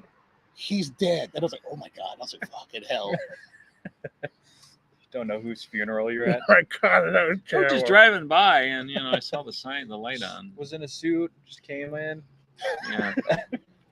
I just crashed funerals. I don't know what we're doing here. Okay, so here George has this clarification. He knew Art Modell when he was wrestling with the idea of moving the team, and became friends with the money guys who financed the move. Wow, okay. Money takes money. Oh, truth be told, he's a Cincinnati guy. Wow. Full disclosure. Is there a big rival between Cincinnati and Cleveland? I don't think so, is there? No. Okay. Yeah, it's mainly just East. Yeah. You don't care about Cincinnati. And really. Rivalries are tough when you're a Browns fan, Mm. When the odds are usually against you, it's like, well, that's tough. I'll tell you, I'm not really. Well, we talked about this earlier. I'm really not a sports fan. Right, me neither. I see headlines, and that's about it. But you have to be a diehard fan of any team to go to the games every day. Every time they play, and they lose terribly. Oh, yeah, that's true. Slaughter lose. Yeah. Just one after another, and they get them on. They're talking. Well, we gotta pull it together and make adjustments. Yeah, we're gonna get it next time. And it's like, how much you guys get paid? Sounds like Orioles fans in Baltimore. Is there any rider in your contract that says if you don't play, if you don't actually perform, you don't get paid? You don't get paid to lose. You get paid to play. We have that same problem in Baltimore with Orioles. I think it has to be management. A culture of not. They went through a couple of coaches. Oh yeah. And quarterbacks. Oh, here we go. So George is coming back with a big wrong. Cincinnati exists to repudiate the Browns. People in Cleveland don't understand repudiate. Who are you trying to talk to, God, man? You got to speak more plainly here. Let me get my dictionary out here. Let's look it up on Google. Google search. And then Brian says, Davidoff, the cigar, prices are skyrocketing. Double R's are now nearly $1,000 a box. Holy moly. Wow. That's crazy. It's happened with the Cuban market too. Cuban cigars are very expensive now. When I was in Brazil last month, and I went to this nice cigar lounge, and they had the Cohiba Behique 54s, $320 up stick. Really? I was like, oh my gosh, that's craziness. I have had one. They're nice, huh? They're good. I mean, $300 good? It was a gift. I would never. I can't. I don't know. Knowing that you're just gonna burn it, it's hard to. That's like that $1,000 pound coffee we were talking about earlier. Oh yeah. What is that? No, it was 3,000. 2,500. 2,500. The auction coffee. I don't know where it was. It was. Come on now. What do you mean? Was that a geisha? Of course, only geisha gets that kind of price. So there's a particular varietal called geisha from Panama, right? So my buddy in Tokyo who runs Salsa Coffee, his name is Taro Suzuki. He was involved in the auction, and he bought this lot of coffee for $2,500 a pound. Wow! How many pounds did he get? I think it was only 30. Well, that's still. I mean, that's still. It was a lot. It was a lot of money. I mean, like a house. Yeah, it was crazy. Good God! I think the most expensive coffee. Do you remember when I had that that Yemeni coffee was it was like these little, I think it was like an heirloom variety. So it was kind of like like a pea berry. Yeah. Oh no, it was a little bit bigger than that. It was more like like a lot of the Ethiopians. So they're smaller bees. They're not quite pea berries. That heirloom style. But we had it. But that was like, I mean, I had that. I think I paid for the green coffee. I think I paid about $30 a pound for it, which was a lot of money for coffee. But I asked people before I bought it. I asked people, would you buy it? Yeah. If I bought it, and you know, most of them were like, yeah, I would try it. And we sold out of it. Actually, I had two roast batches. We sold out of it each time. But you know, in talking to people, they're like, yeah, I would do it again, but that's not something I would do every month. You know, that's like a treat. You do that like every couple of months or maybe twice a year, something like that. I had it, I think, 3 times. What did you sell? How did you sell? How did you sell it? Well, we sold it by the cup, and I want to say it was probably about $10 a cup, a pour over. Oh, that's not bad. And it was a pour. We only did pour over on it. We didn't do French press or anything like that. So you wanted a nice balance. And then the beans, I think I limited beans to like half pounds. And I want to say it was probably about $30 for half pound. But I know everybody had it. I mean, they loved it. But you know that they were like probably stretching it as far as they could. This was you know, Sunday morning on the porch. Don't bother me. Quiet woman. No, it's quiet. No one touch me. No one touch me. No one bother me. You children, stay inside. Yeah, and I'm hiding the rest of this half pound. Well, yeah, because the war has really exacerbated the prices in Yemen. So it's like, you know, when I was in Jeddah, Saudi Arabia in March, and they actually shot missiles at us while we were in Jeddah. Okay. A couple landed somewhere in the city. I was like, this is great. Was that the Barista thing you were at? Yeah, the Brewers Cup. Oh, Brewers Cup. That was it. Yeah, that's some serious stuff. Yeah, they've been fighting. Saudi Arabia has been funding a war there for like quite a number of years now. It's really kind of a disaster there. It's crazy. I've never been to that part of the world. Yemen is supposed to produce like phenomenal coffee, right? Yeah, well, now it is. I mean, the last maybe 5-6 years. But you know, I mean, the conditions there are. I don't really think they're optimum for coffee. Because most of the stuff grows like up in the rocks. Well, yeah, but it is the proper altitude. Yeah. So they do grow really nice coffee, and then what they do, what makes Yemeni coffee unique is that they age them in caves. Mm-hmm. And so I don't know what that does, but like the Mocha Matari is very, very unique and very interesting coffee. And so George is asking,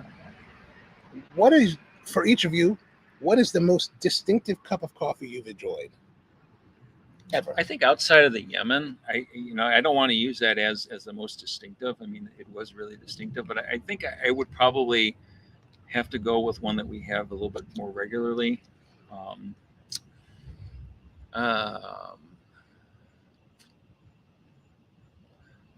going to have to say Annie's coffee. Annie from El Salvador.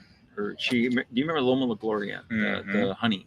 that the red honey was, and it's like I almost every time I put it out, it was like the first one that sold me. I still get people asking about it. It's coming. It's on its way. I We're gonna have it would again. always buy Yeah. every time I came in. I would buy a half pounder. Yeah. So we'll have. I think I got like 400 pounds of that coming out.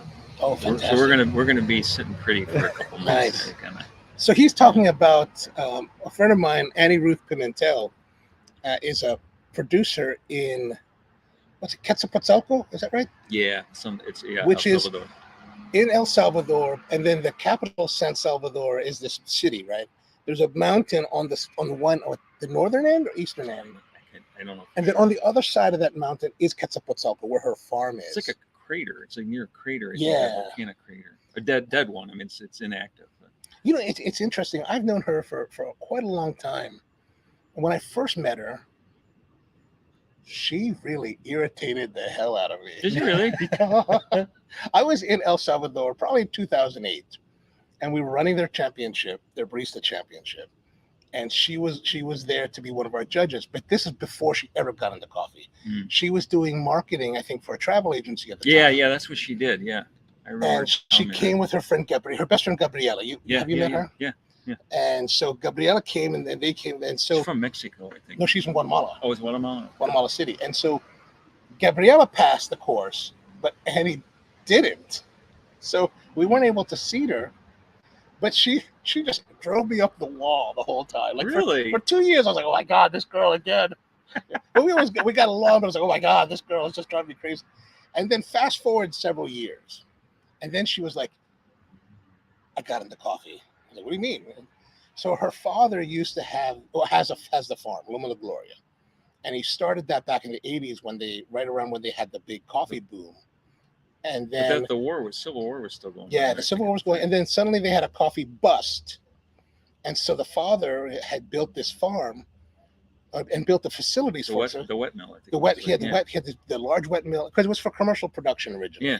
So the wet mill and these massive guardiolas, which are the big barrel roast dryers. Yeah. They would hold like 400 kilos, something like that. Yeah, where they dry them with the heat. Fire or something. Yeah. Yeah, and so that's what. But the father hadn't run the mill because it wasn't profitable. So he just sold the cherries and for many years, and then finally she got the bug. And when I was down there, she was like, "Let me show you my coffee place." I was like, "All right, let's go." And she had totally transformed and gotten into it, like super serious. I remember in 2015, she had produced the best coffee I had tasted that year. I was like, oh my God, this is phenomenal. She was scoring like 89, stuff. 90 on the cupping scores. And she's still up there around there, the 89. So out of 100 is like the best. I've never seen a coffee at 100 personally. No. Typically they're topping out in the 90s, and those are these single lots and really, really, really precise profiles in that. But she's consistent in year after year. And she was doing. I remember when I first met her, she kind of told me that little story because she was working in the travel industry, and she wanted to open a coffee shop. And her dad was like, basically, he told her, I know how you lose interest in things. So I don't know if this is a good idea to do, because she was basically asking him to help her financially with it. And that's when I think he kind of struck a deal with her, said, look, I got this coffee farm. It's already there. Why don't you see if you can do something with it to turn it around? And that's when she started working on bringing it up to better standards. Yeah, and she did a hell of a job. She did. Like the one thing about the guardiolas, right? You can dry a large amount of coffee at one time, and it can work, but you have to maintain the heat temperature to the. It has to be consistent. Has to be 90 or below, 90 Celsius or below. Otherwise, it dries out too fast. But she was like totally like, I'm gonna cultivate the coffee, and I'm not gonna. She totally eschewed her. The guardiolas. She went straight to like drying 21 days on patios and raised beds. And then she was like, the crazy thing about her is that part of the reason that El Salvador no longer is a major producer of coffee is because they've suffered under the coffee berry borer disease and the rust disease, La Roya. And that's wiped out massive amounts of their production. And the main varietal they were using was Red Bourbon, which is highly susceptible to both. And so I've been to farms in Salvador were completely wiped out, just like decimated by the rust. And she's like, I remember when she was starting, she was like, I'm all about Red Bourbon. This is what Salvador is about, and I'm going to cultivate that and make the best Red Bourbon possible. Mm-hmm. She did it. And hell yeah, she did. It was astonishing. Then she was doing all those processes. She had the honey. Mm-hmm. She had 4 honeys there with the red. She did black, red. I think she still does black, red, yellow, and white. And then she does the wash. Or no, I don't know if she does wash anymore, the white coffee. She does the naturals as well, too. She had like 5 different coffees. And when I first had her coffees, I had 4 of them. And that's when I started doing flights. And we were doing like all 4 of her coffees lined up. And people were like, this is the same coffee? I go, it's the same coffee. There's just 4 different processes. So you get 4 different flavor profiles on it. Like, it's the same coffee? Yeah, same coffee, same lots. It just dried differently. Yeah. That black honey is really, I like the black. It is amazing. Did you get to try her wedding blend? I don't think so, no. They gave it to us as wedding favors because her farm manager, because she was in the United States preparing for the wedding, so the farm manager made a blend of the bourbons and the processes. I forgot. I think there's three beans in the blend. It was really lovely, really lovely. I still can't remember his name. I'm trying to think. I know, not Ricardo.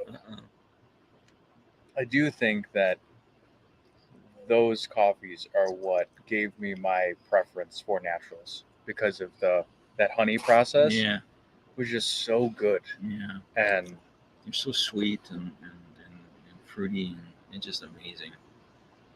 Yeah. So George says he was in Nicaragua during the Contra War, where they were dragging casualties into camp every day all over Esteli. Wow, that's a brutal time to be there. That's where a lot of that I think started up there in Esteli. Oh, was it starting there? I think that. Oh no, that's when I think that's when they started to take over because they took over the airport or something there. Okay. Or the military base. Oh, the Sandinistas. Yeah, Sandinistas. Yeah. Yes, George. We did. Her last name is Pimentel from San Salvador, and then he has to take off. All right, my friend. Have a great one. Thanks for tuning in. See you next time. Adios. Yeah, that's a lovely coffee. For me, one of the most distinctive coffees I've had, and you guys are familiar with this particular farm, but for me, it was the 2007 Misty Valley. Yeah.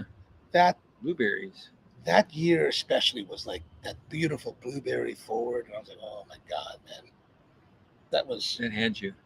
Actually, I took a bag of that. So at my shop, so I told you at my roastery, I built this little shop for retail coffee sales. And at one point I was thinking, should I just make a sampling room? But I was like, oh no, I've always wanted to make an homage to my favorite coffee shop, which is this place called Cafe del Hombre in Ginza, Tokyo. And they're very specific about everything they do. You'd like them because the founder was they call him a coffee maniac. Really? Because this guy was so like particular that, let's say like the brewing device, which is called the Nell drip. I don't know if you're familiar with the Nell. And what is this? Basically cotton flannel in a little handle. That kind of looks like a sock. Like a sock. Like a sock hanging but from a strainer. That's kind of what it looks like a round strainer. But this guy would make his own handles. Right? He would weld these handles together with like, I don't know, and then he was so particular, like his pitcher, his pouring kettle, he's like, it has to have a certain shape, a gooseneck, but with this pelican style spout. Oh, wow. So you can super like dribble. Once you mastered it, you could dribble the water. Just little drops. Yeah, just to like full control. I mean, everything about it was very particular. And so he was the first place that I was exposed to aging coffee. So he would age his green coffee from like the 60s. Really? Like when I first went there, he had coffees from the 60s. It was crazy. I was like, this is craziness. Now, James, you know James Hoffman, right? I don't know him personally. Okay. Do you know James Hoffman? The guy on YouTube? Yeah. So James is an old friend of mine. So we kind of grew up in the business together. And James said that it was the most amazing, but also the worst coffee he's ever had because he thought the experience was great, but the aged coffee he thought was terrible. Me, I loved the whole idea of it. And so when I came home after that trip in 2007, I had this bag of Misty Valley, and I was like, this is the one I'm going to use. Oh, did you age it? I still have some of it. Wow. Really? Yeah, from 2007. And over the years, it went from very sweet and, as you know, that really vibrant, forward blueberry to this very reserved. Right now, it's kind of like at least last year when I roasted it, I roast about once a year. It has this really like muted Cabernet Sauvignon, really? Côte d'Aron kind of like subtlety to. Oh, it's really quite interesting. See, I mean, I've heard of the aging it like that, but I've never deliberately done that. I mean, I've done it because we've had it on stock for a while, but that, I mean, it doesn't change that much in a couple months or a year and a half, whatever it is. I think only certain coffees, they have to be really well cultivated, well processed to withstand. And you do run the chance of it not being like the same year. I also did a coffee from Mexico from a place called Rancho San Francisco, and it's still a nice coffee. You know, kind of got some nice cacao tones today, but it's not quite as. It doesn't have the refinedness of the Misty Valley. Mm-hmm. And then I have other lots from like the mid 10s, so like 2015, 2016. We still have some coffees that we keep for that. What do you do when you age it? I mean, you just let it sit to age, or so you don't do anything? Put them in. I keep all of our coffees in container, like big Rubbermaid trash containers, like the white ones. Yeah, and that's where they sit. Oh wow! Do you rotate it at all? What do you mean? Like, do you scoop it? No, and take and put it in. I mean, they're low humidity enough that you don't have to worry about that. You know, they do drop in humidity over the years. Well, yeah, I mean, your moisture count on those is probably, what is it? It's only maybe 15% when you get it.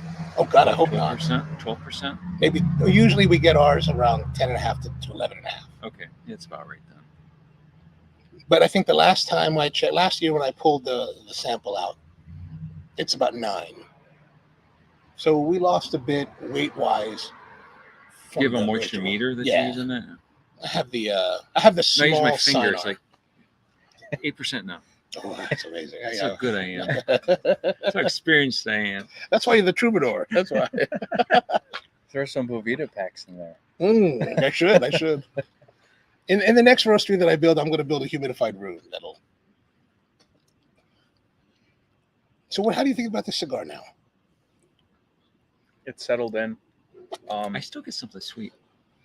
Yeah, sweeter. Yeah, I don't know. It's like the end of or it, something, or the end of it. So now, you've gone through the first third, and you're into the second third. So let's think about the first third.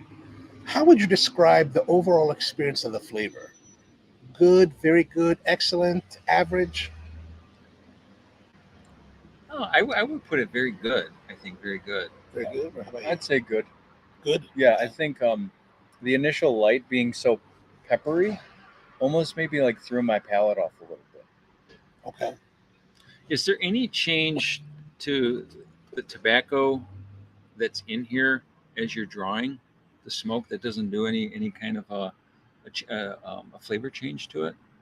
Oh, I would draw through. Yeah, I would think as you're drawing through and you're taking the it's not really carbon, but I mean you're taking the smoke. Yeah, the smoke as a byproduct. That's a good question. Wouldn't that change a little bit? Because I've always had that experience with cigars where sometimes as you get down towards the end, it becomes more bitter. Yeah. Mm-hmm. I mean, I used to smoke cigarettes years ago, and I would very rarely get down to we used to call it hot boxing. And you would get down to where the filter is, and you have like this much left, and it would the worst taste in the entire cigarette. Not that cigarettes taste good, but I mean, there's a certain taste to them. They can be mild at the beginning, and then you get down towards the end. It's like I would always get like 3/4 through before I would even take that last puff. I just put it out because I didn't want to taste it. I'm not sure. I never really thought. I mean, there have to be some fact because sometimes you do get it, like you said, it does get bitter towards the end. Sometimes you'll get more tar, kind of. But not all cigars perform that way. Yeah. Some cigars are bitter. I don't know, maybe Tony or Brian or the guys might have some more insight into this. What do you say, guys? Let us know what you think. This is serious stuff now. I like it a lot now. Yeah. Okay. I consider this very good. So the second third would be very good for flavor. Towards the last third, yeah. Okay. What do you think about body? How would you describe the body? It's I feel like it's medium full. Okay. Would that be a good or very good or? I like fuller cigars. Okay. So this is very good to me. Okay. Because in the score sheet that I've designed for this, we take a lot of cues from the cupping form, like body wise. When you say it's full, that would be like intensity, right? So it could be high, like full bodied, but the quality could be not so great, right? So So that's what I'm saying. So like even though it's full bodied, where do you think the quality of that body is? In coffee or in cigar? Oh, in the cigar. In a cigar. I still think it's very good. Still very good. Okay. Yeah. Mm-hmm. For the first third or just for the second third? For the second half, I've enjoyed it very much. So once I hit the halfway point, I really started to like it more. That's when it really came alive. Okay. Yeah, I think I feel the same way like that. Okay. Mm-hmm. So when we're finished, like normally I have the score sheet in front of me and I'm filling it out as I'm going. So when at some point between the next episode, I will go back and recompile all this data and fill out the form and figure out the scoring for it. So what do you think of it? I think it's very good. I think it's been very good. I'm a little bit ahead of you guys, so I'm past the second third. So I would say I kind of agree with you with the flavor. The pepper always kind of like offsets a little bit to me. So I would say, yeah, good, very good, and then very good for the body. And right now, maybe because I'm going faster, there might be some diminishment overall. So Brian says he has 6 kilos from the Atlanta coffee show. It's probably terrible by now. So Brian came with me to the 2004 SCA show in Atlanta, and he got all these green coffee samples, and so he still has a bunch of them. Wow! Oh wow! Yeah, almost 20 years. Yeah. Jeez. See, I have samples that sometimes I get random growers or coffee buyers that are trying to sell their green coffees, and they send me samples. And it's like I was saying before, I've limited now to the current buy or the current growers that we have. I don't really buy very much additional coffee because we have enough. But I have a bunch of green samples actually in the back that have been sitting there for probably some of them 3 or 4 years. Oh wow! But most of them are like shrink wrap, or they're in the sealed containers, so they probably still have a good amount of humidity or moisture in them. So do you have a sample roaster? Well, not by industry standards. I have a fresh roast, not a fresh roast. What the heck do they call it? It's an air roaster, but it's that little short one. Yeah, it's got the glass chamber. Yeah, and you kind of pull it. Yeah, it's got like I call it a catalytic converter on top. Yeah, That's kind of what it is. Is it eats up all the smoke most of it. That's the one Brian has. He's got fresh roast. I don't think it's. No, it's but it got the little silver dial in the front. That one. I don't know if it's silver or not. It does have a speed control though. It's the upgraded model. Oh, okay. But you can control the airflow in this one. Some of the older ones you couldn't. It was just an air. This is all full just an air popper. Yeah, like a popcorn popper with a glass chamber on top. So this one is a lot more customizable. That's what I use for sample roasting. Okay. They just do a couple handfuls so I get enough to taste. And it roasts a little different than the drum, but we get a good representation of what the coffee is going to be. And I know when I do it in the drum, it probably actually would be a little bit more precise because you get better heat transfer in the drum, I think, than you do. So Tony says combustion does impact the flavor as you go, and most times it's positive. The acridity and tarriness comes from too much moisture, usually from a cut that's not big enough, or a plug of some kind. Okay. Thank you, Tony. Thank you. So when you're thinking about coffees, or when you're selecting coffees, how deep do you actually go? Meaning that like you're cupping do you cup the coffees and do a full scoring on them with a full 5 spread, or do you grade them as well? You know, the whole like sorting. And I'm kind of unconventional. Okay. I do everything by taste. Mm-hmm. I want to taste it. So I typically slurp it off a spoon, like they do for cupping. But the true factor for me, determining factor, is if I make a pour over in that coffee with the filter, the way I do it for a customer, and sip it out of the cup. That's what determines whether I'm going to get it or not, because that's how everybody's going to drink it. No one's really buying it and cupping it. So I want to know what it's going to taste like when I serve it to my customers, because if I'm cupping it as we do in the industry, that's good for me. I don't necessarily know if that's always going to be the same representation when we're brewing it with a filter, because the grind is usually a little bit different. We're not submersing it in water like we do with the cuppings. It's going through a filter. So I do them both ways, but the determining factor is brewing it as a pour over. Okay. Yeah. And that's not really an industry standard. Well, I mean, yes, that I think you're there's some correctness in that it's not the industry standard, but I also think that in a situation like yours, where, and it's very similar to the way that I approach it as well. In a situation like yours, where you are the coffee master and you're presenting coffees to your vision, to your fulfillment, I think it can go that way. I mean, I'll do if I really want to be critical, I'll do all the grading and all of that. Are you a Q grader? No. Are you licensed? No. No. Well, I'm not either. But basically, we should be. We've been drinking coffee for so long. You know, well, so here's the thing. So, like, I've gone back and forth on the Q grader thing.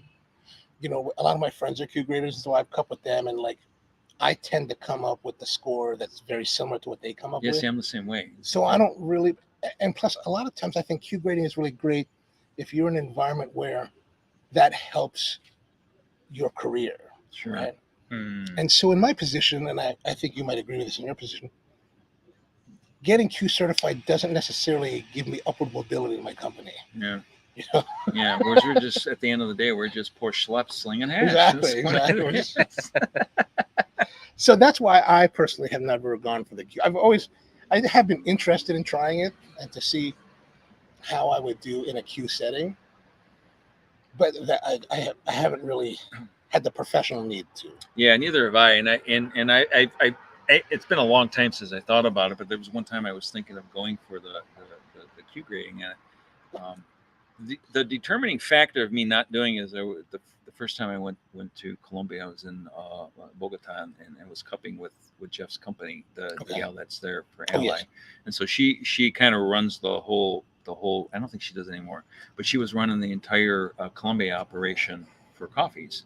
So she had an office in Bogota, and she's a Q grader. And the guy that was there working with her was part of their network down there. He wasn't with Ally, but he was with another company that was helping them move the coffee out. He's part of the exporting process. They were both Q graders, and so we were talking about it. We were cupping, and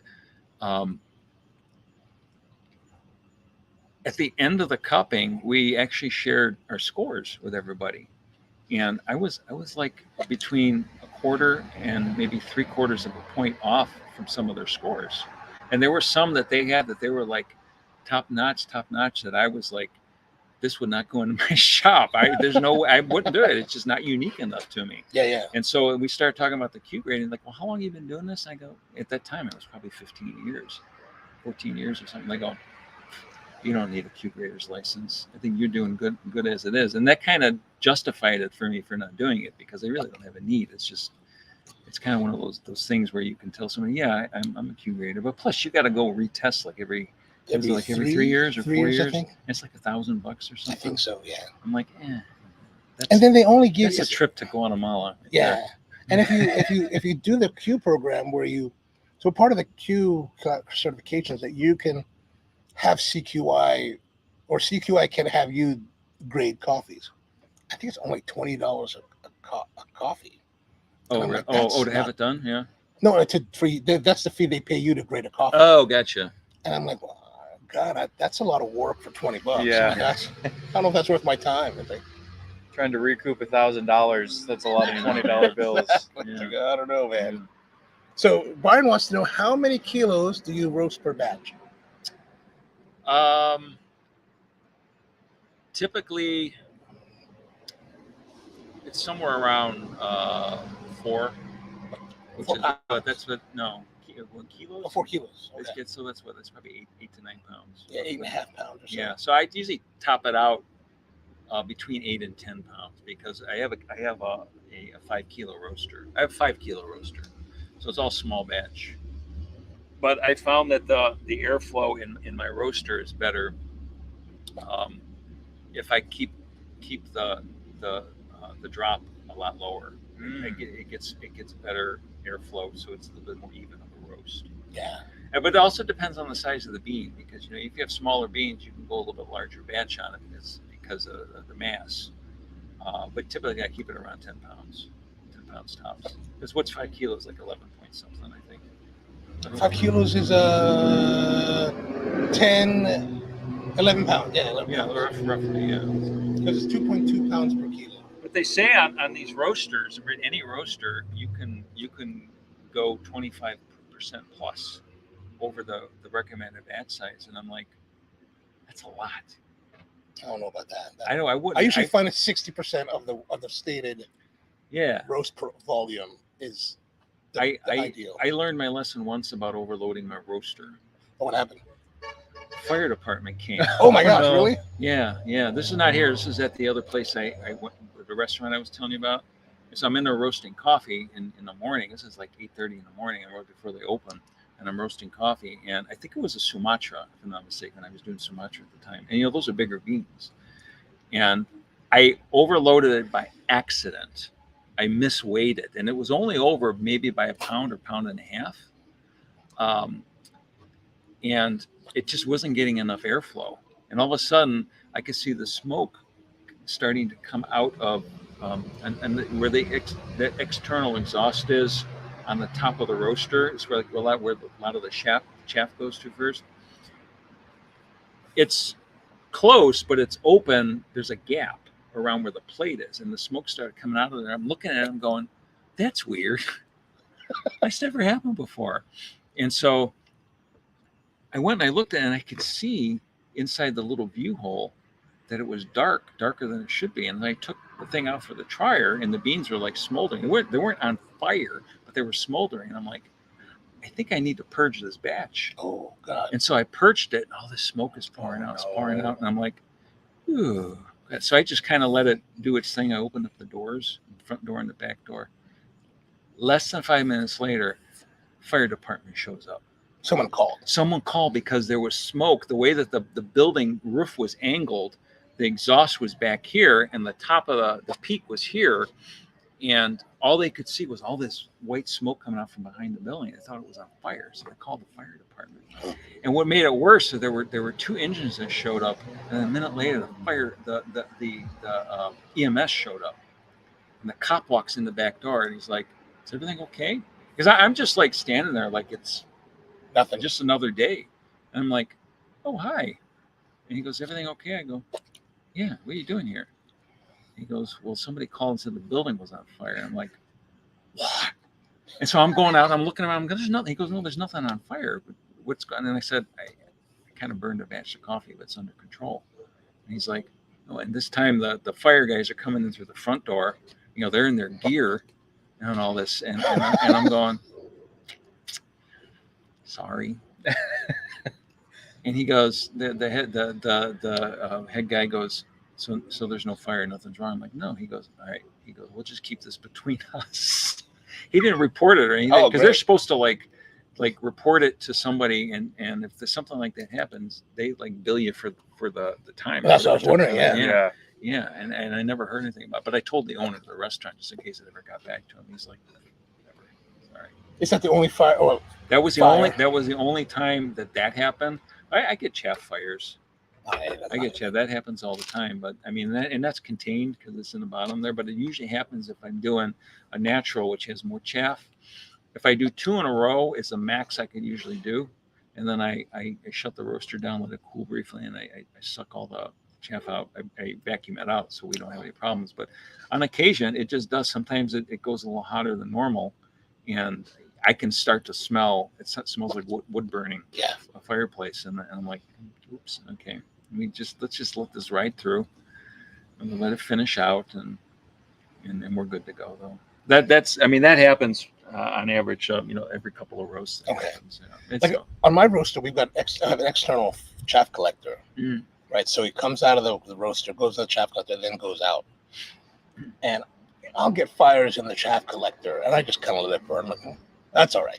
Yeah. Because it's self-contained. So and there's only so much in there, so eventually it's going to burn out. But that's the thing about the chaff is you don't realize how flammable it is until it sets.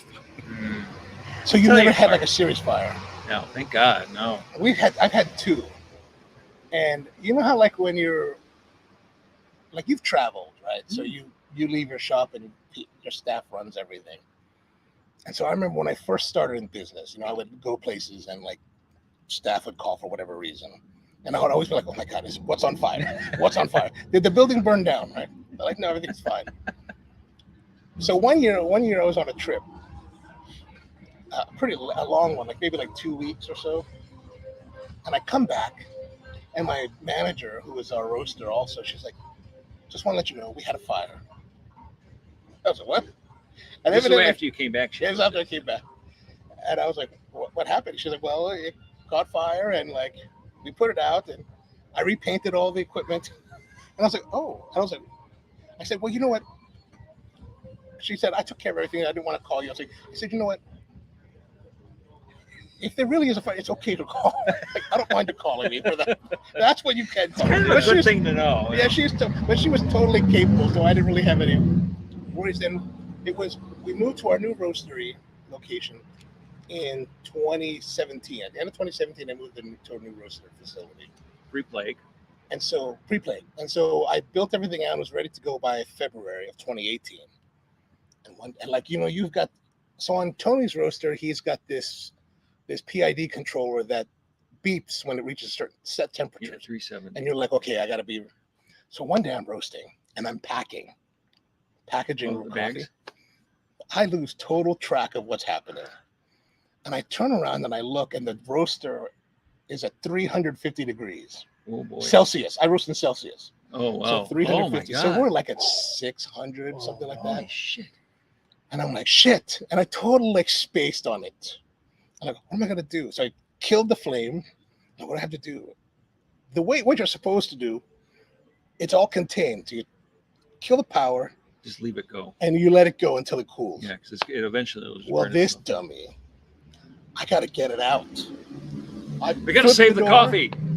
I flipped the door and boom, the thing exploded. Holy shit. So the from the roaster, it comes out on a tube to the chaff collector. And the chaff, we go out the side of the building like you do. So chaff collector comes up. It's a 4-inch exhaust up. L's goes out the side. This thing exploded. It blew the whole exhaust piping from the roaster to the chaff collector off. It blew the elbow at the top, blew it right out. Oh, shit. Fire is now raging in the cooling tray and shooting like a rocket out of the chaff collector. Did you have fire extinguisher? Yeah. And it's like it's licking the newly installed like sheetrock, and I'm like, holy shit, this is gonna burn. I'm gonna burn this place down, right? Luckily, I didn't use the fire extinguisher. I had a hose. That would just ruin everything. Yeah. So I had the hose. I'm like, yeah, exactly. I was like, I could go for the fire extinguisher because it's right here. No, I got to go for the hose. Luckily, luckily that worked. But Wow. man, it was thick black smoke pouring out of the building. Was it like a backdraft or something? What do you mean? The explosion. I mean, why? Oh, because the coffee's superheated, and it's contained in there. It's a very low combustion space. But it was like when the air hit it. Yeah, once the oxygen hit, it just ignited the whole thing. Oh shit! I mean, as the coffee's pouring out of the chute, it's on fire already. So it's on fire inside the drum. It's on fire inside the cooling tray, and I was like, oh, I'm in deep trouble right now. Was this at the roastery? Yeah. Does that damage the equipment? No. I mean, I hosed it all down and cleaned. I had to tear it up. I tore the roaster apart and re-greased it and cleaned it up. Yeah, I would think you'd have to do that. It was, Decent, because my roaster's pretty old. It's like a late 70s, early 80s Italian roaster, so it doesn't have many electronics. This is the 3 pound you said. Yeah, 3 kilo. 3 kilo. So it's that was the only 2 times I've had fires. Well, that's lucky, that's for sure. So don't eject your coffee if it's too hot. Leave it cool. Well, let me ask you, did you have a nice dark roast when you were done? Oh man, I think I kept it. It's like charcoal. What were the tasting notes? Starbucks. Oh, a little rubber, burnt rubber. So you don't do any dark roasted coffee? Not anymore. So no. That's a fire hazard, man. Yeah. Well, here's the thing. So like we did dark. Well, when we started, no dark roast, right? That was our like. But our customer base was always like, "Do you have dark roast?" Like some of a percent of our customer base was always like, maybe 10%. They're like, "Do you have dark roast? Do you have dark roast?" No, I'm sorry, we don't do dark roast. Do you have dark roast? No, I'm sorry, we don't do dark roast.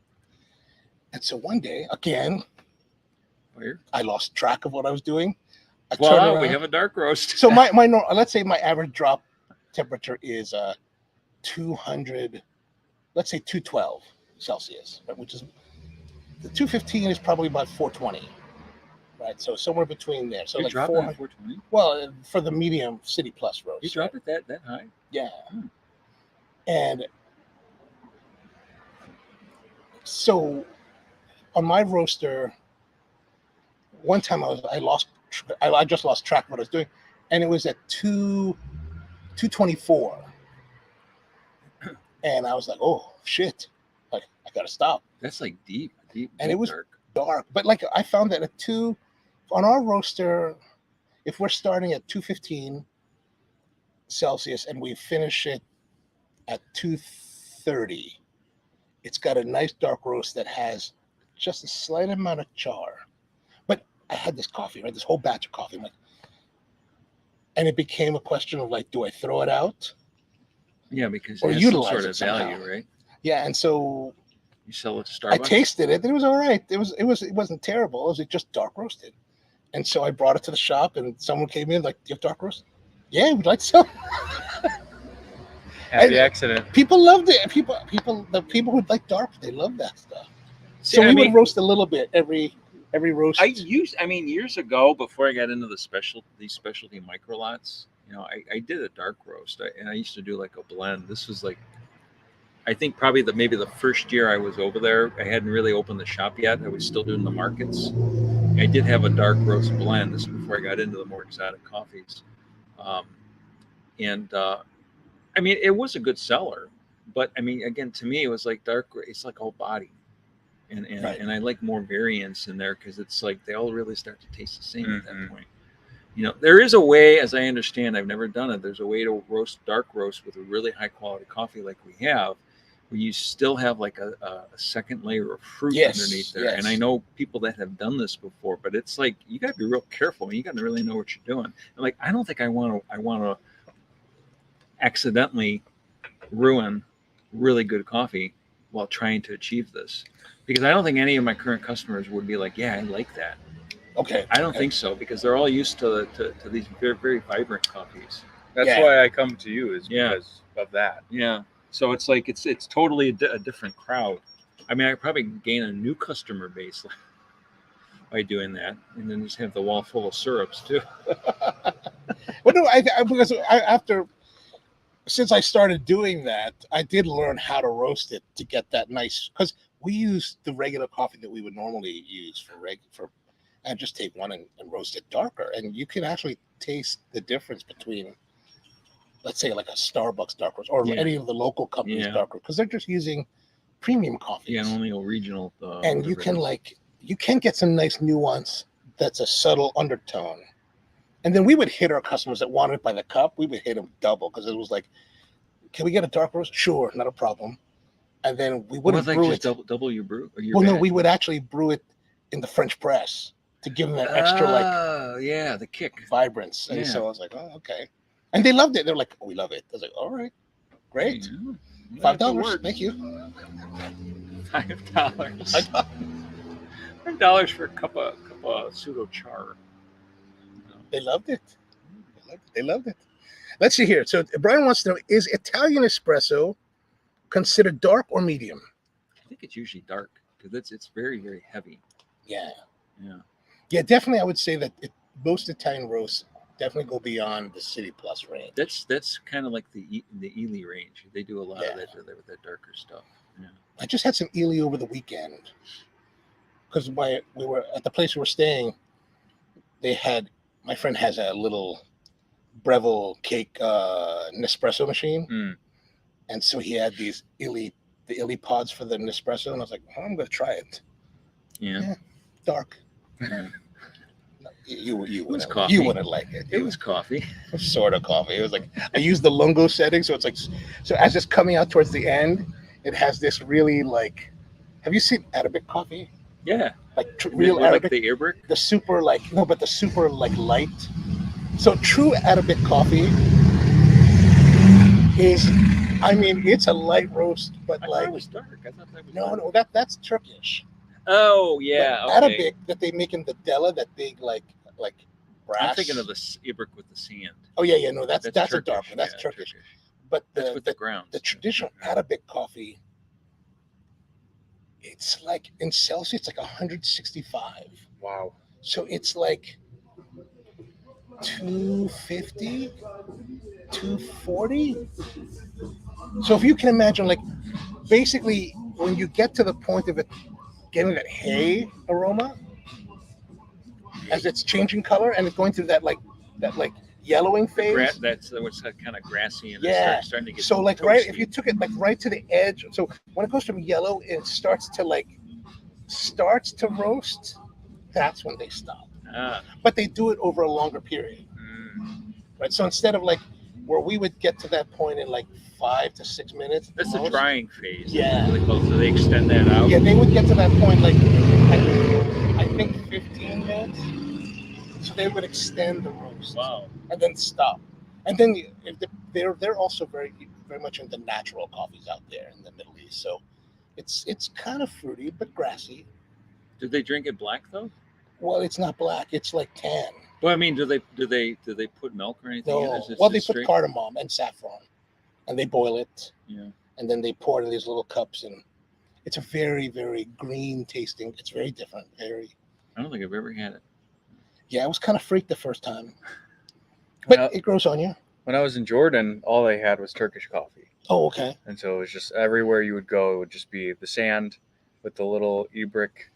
And with the cardamom in it and everything, and of course they would add sugar, and I don't know, it was good. Yeah, different. It's fun. This is where Thayer's famime's from, right? They're from Palestine. Oh, he was studying in Jordan. He was in there for like a year or something. Yep. Yeah, he was Fulbright. I don't know if you know Turkay Idzil. He was the e-brick champion in 2013, the world champion. He's actually Turkish.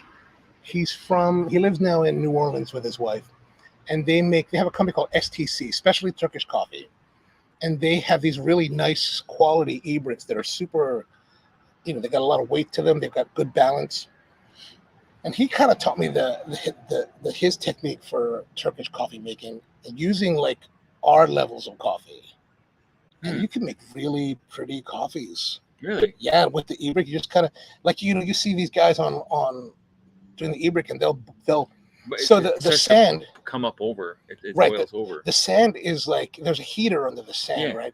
So the center is the hottest, and then it gets cooler to the sides. So you kind of push it to the center and let it boil. And so basically his technique. So you see the guys online or the traditional guys, they're like, what? They do it 3 times. Mm-hmm. But he's like, you just do it once, let it boil. When it gets right to the edge, pull it back. Poured, you're done, and then it can be really nice. Yeah, but you get the grounds in there too, right? Well, it settles. Yeah, but don't you still get grounds? No, not really. If you let it settle, I guess there's like cupping, it settles to the bottom. You're just sipping in the small cup. You're not really tilting it too much, so it doesn't really get onto your palate. Yeah. So how's the cigar? Just finished mine. Yeah, I'm still going. To me, it almost kind of tastes like it's getting a little harsh down here. Getting harsh. At this point, yeah. Okay. Yeah. Was it getting harsh for you a little bit? Or? But I really enjoyed the last third. Okay. So in the position of flavor, how would you describe that? Good, very good, excellent. Very good. Yeah. And then the quality of the body? Very good. Very good as well. Mm-hmm. What do you think? Well, as it's going down to the bottom, I'm not enjoying it as much now. For me, I liked it more when it was about the center, going towards. That's the best part, towards the last third of it. I think that's when it had the best flavor. That's when I was getting the sweetness, and I'm not really getting the sweetness at this point. So, how would you describe this portion of the cigar? Would you say flavor-wise, good or very good or average? Or I would say average. For average, me. okay. Yeah. And then the quality of the body now?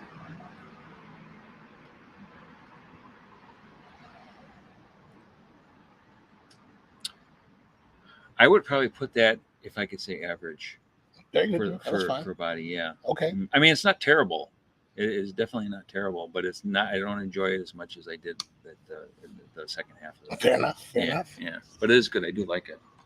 So let's see here. Young Ma, what's going on, Young Ma? How are you, man? Good to see you. And then Brian says, my niece for the past several years has been hooked on Starbucks drink called Pink. No coffee. What's the Pink? I don't know. I think that's the one, that unicorn drink they make with the swirliness. Oh, with all the sparkles and all that crap? Yeah, I think. That's not even a coffee. Yeah, that's what he says. Like a smoothie or something. just sweet sugary smoothie. So Young Man's asking, is it me or is there a blackout? You mean so Young Man, I don't know if you know, but we're in Cleveland. We're outside of Tony's Troubadour Coffee Roasters. It's dark here 24/7. Exactly. All right, we're out on the patio. We just have these little lights, like the coach lights in the back there, and then the patio lights. They're on poles, and so that's the only lighting that we have. That's why it's kind of dark. All right, excellent. So it's now a little bit past 10. So we normally wrap things up. Is it really? Yeah, man. Oh, wow. So would you buy the cigar again? That's our big question. Would you buy it again? Yes. How about Well, yourself? I didn't buy it the first time, but I would. Would you consider? I would definitely make the investment. Okay, good to know. I That's think a I good would choice, too. though. I like it. Excellent. So now, Alex, if people wanted to find you on Instagram, are you on Instagram? Yeah. How would they find you? Green City Roots. Green City Roots on Instagram. It's not the kind of green you're thinking either. So. Okay. Yeah. Just garden. It's legal green. Is that green legal here? Medically. Just medically still. Yes. Okay. Yeah, it's medicinal purposes only. Still the same. Yes. And so for you, if they want to find you on Instagram, where would they find you? Troubadour Coffee Roasters. That's the business. I have my personal Instagram, which is my music. It's Tony DiCorpo Music. Oh yeah, we didn't get to touch on that. Oh man. Yeah, we'll just have to do it. Yeah, you should check out Tony. He's also on YouTube with his music. Yeah, and Spotify. On Spotify. So iTunes. What do you find? Just Tony DiCorpo? Yeah, Tony DiCorpo. So DiCorpo. You have the ability to type it in there? Yeah. Let me put that in here. Okay, let me put Alex's. What is it again? Green City Roots. Green City Roots. Whoops.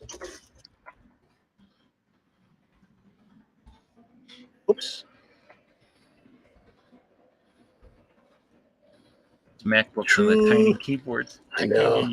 I got one that you. Troubadour Coffee.